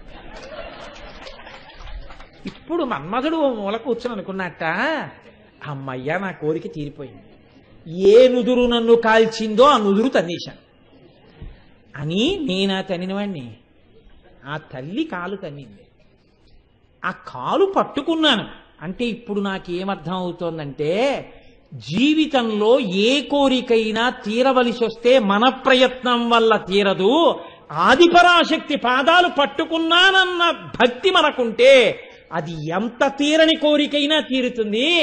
అయ్యో నా తల్లి జగదంబ కదా అనుగ్రహించి నాకు ఇది ఇచ్చింది. ఆ తల్లి మనసు శంకరుడు, ఆ తల్లి మనసు శంకరుడై వాళ్ళిద్దరు 2గాక 1 ఉంటే నాకు ఇలాంటి కోపం అసలు ఉండొచ్చా, ఉండకూడదని ప్రసన్నమూర్తి అయిపోయి శత్రుత్వాన్ని విడిచిపెట్టి పాదాభివందనం చేశాట. ఆయన శత్రుత్వాన్ని తీసి భక్తినిచ్చేసింది, అహంకారం తీసేసింది. నిజంగా గెలిచినవాడు మన్మధుడు కాడు, కానీ ఆ కక్ష తీసేసి భర్తకి శత్రువు లేకుండా చేసింది. ఇంకా ఎప్పుడు నేను కాదు బాణం వేసేది, ఆ తల్లి ఆవిడ అనుగ్రహంతో ఈ స్థితిని నేను పొందగలిగాను అని మన్మధుడు అనుకున్నట్ట. రామచంద్రమూర్తి ఒక గడ్డిపరకని తీసి సంధిస్తే అది బ్రహ్మాస్త్రం అయింది. ఇప్పుడు గడ్డిపరక బ్రహ్మాస్త్రమా, రామచంద్రమూర్తి నోటిలోంచి వచ్చినటువంటి బ్రహ్మాస్త్ర మంత్రము చేత గడ్డిపరక శక్తి వచ్చిందా? రామచంద్రమూర్తి అభిమంత్రించడం చేత గడ్డిపరక శక్తిని పొందింది. అసలు ఒళ్ళు లేని నాదా ఈ శక్తి, ఆ జగదంబ యొక్క అనుగ్రహమా ఈ శక్తి? ఆవిడ అనుగ్రహం ఈ శక్తి. ఆవిడ అనుగ్రహంతో నా పట్ల ఇలాగే ఉండాలంటే నేను ఆయన పట్ల మర్యాదగా ఉంటే చాలు. ఆవిడ నా తల్లి, ఆయన నా తండ్రి, నాకెందుకు ఉండాలి కక్ష? నా తల్లిదండ్రుల పట్ల భక్తితోనే ఉంటానని మన్మధుడు కక్ష విడిచిపెట్టేసి మారిపోయి ఆ పరాశక్తి పాదం పట్టుకుంటే నా కోరిక తీరిపోయింది, ఆయన లలాటం తగిలాను అన్న తృప్తి కలిగింది. తల్లి జగదాంబ నా కోరిక ఎంత గొప్పగా తీర్చావమ్మా అనుకున్నట్ట. అయ్యో నేను వచ్చి గోత్రస్ఖలనం చేసిన తామర పువ్వులా ఇలా అని అయ్యో నా పాదం తగిలిందా అని 2 చేతులు పట్టుకుందే. ఇంత తప్పు చేసిన నన్ను తన కాలు నాకు తగిలిందేమో అని బెంగ పట్టుకుని చేతులు పట్టేసుకుంది తప్ప ఇంకా తను రాద్ధాంతం చేసి గొడవ పెట్టలేదే. ఎంత సౌశీల్యవతి నా భార్య అని మళ్ళీ ఇంకోసారి వచ్చి పరమశివుడు పక్కన కూర్చుంటాడు. ఇప్పుడు తన యొక్క ఔదార్యంతో, తన పాతివ్రత్యంతో, తన సౌశీల్యంతో గెలిచిందా గెలవలేదా? మన్మధుడికి పాఠం చెప్పిందా చెప్పలేదా? ఆవిడ పాదం పట్టుకుంటే ఏదైనా సాధించగలననేటటువంటి అనుగ్రహాన్ని మన్మధుడి యందు ప్రవేశపెట్టిందా లేదా? తద్వారా మనందరికీ కూడా అమ్మవారి అనుగ్రహంతో మనం పైకి రావాలి తప్ప నాది నాదని నేను దేనికి అహంకరించకూడదు. నాలో ఏది కదలినా కదలిక జగదంబయే, ఆ పరాశక్తియే, ఆవిడ అనుగ్రహం తప్ప నాదన్నది ఏదీ లేదని నువ్వు అమ్మ పాదముల ముందు మోకరిల్లాలా? అమ్మ పాదముల ముందు నిలబడి నా అంతవాణ్ణి నేనని అహంకరిస్తావా? నువ్వు అహంకరించడానికి ఏం లేదురా, ఆ తల్లి శక్తి అటువంటిది. ఆవిడ పాదములను గట్టిగా పట్టుకున్నావా, ఆ తల్లి నిన్ను అనుగ్రహించి నీవు తప్పు మార్గంలో ఉన్న దిద్ది నిన్ను కొడుకుగా పక్కన కూర్చోబెట్టుకుంటుంది. అనంగుడిగా చేసి మన్మధుణ్ణి నిలబెట్టి అంత శక్తివంతుణ్ణి చేసిన తల్లి నిన్ను దారిలో పెట్టి, నిన్ను మంచి మార్గంలో పెట్టి, కీర్తినిచ్చి యశస్విని అయి నిన్ను పైకెత్తుతుందని నువ్వెందుకు ఊహించలేకపోతున్నావు? అది అని మనకి జ్ఞానోపదేశం చెయ్యడం కోసమని అమ్మవారి బుగ్గల్ని పద్మరాగ శిలాదర్శ పరిభావి కపోలభూ అన్న నామం తెచ్చి ఇంత వెనక్కెడితే నువ్వు అంతర్మథనం చెందితే అప్పుడు నీలో ఇటువంటి అనుగ్రహం ప్రవేశించి నువ్వు చక్కటి జీవితాన్ని గడపగలిగినటువంటి స్థితిని పొందుతావని జగదంబ కృపని యందు వర్షింపచేయడానికి అమ్మవారు మార్గాన్ని మనకి చూపిస్తూ మనం ఏ అహంకారంతో పుట్టామో ఏ అహంకారాన్ని తొలగతోసుకోలేకపోతున్నామో ఆ అహంకారాన్ని విచారణం చేసుకోవడానికి అమ్మ మనకి ఇంత గొప్ప మార్గాన్ని ఇచ్చింది. ఇది తెలియగానే మనం ఏమండి ఇలా వెళ్ళిపోతే ఒక్క ఫర్లాంగు మీరు వెళ్ళిపోవచ్చు, కానీ ఈ మార్గంలో చిరుతపులు ఒకటి తిరుగుతోంది. అలా వెళ్ళిపోతే 3 మైళ్ళు, కానీ మీకు జనసంచారం ఉంటుంది, చలివేంద్రాలు ఉంటాయి, అన్నసత్రవులు ఉంటాయి, విశ్రాంతి గృహాలు ఉంటాయి, పెద్ద పెద్ద చెట్లు ఉంటాయి, పరమభక్తులైన వాళ్ళు భజనలు చేస్తూ సంకీర్తనలు చేస్తూ వెడుతుంటారు. అది పరమ భద్రమైన త్రోవ. అది దూరం దారిలా ఉంటుంది. ఇది దగ్గర త్రోవ, కానీ ఇక్కడ చిరతపుల్లు తిరుగుతాయి. అంటే మీరు ఈ త్రోవలో పెడతారా ఆ త్రోవలో పెడతారా? దూరమైన ఆ త్రోవలో పెడతారు. నాదని అహంకరించి చిరతపులనబడేటటువంటి వేడినెత్తురు మరిగిన అహంకారమునకు గ్రస్తమై ఈ మార్గంలో తిరగడానికి ఇష్టపడతావా? పరాశక్తి యొక్క అనుగ్రహంతో బతుకుతున్నాను నేననేటటువంటి వినయంతో కొద్దిగా దూరమైన నా అంతటి వాణ్ణి నేనెంతటి వాణ్ణి అని విచారణ చేసుకుని వినయంతో నిలబడగలగడం అనేటటువంటి దానికి కొంత సమయం పట్టినా నువ్వు ఆ మార్గంలో వెళ్ళడానికి ఇచ్చగించాలా? అంటే వినీతుడవై వినయంతో బతకడం నేర్చుకున్న నాడు జగదంబ కృప కలుగుతుంది.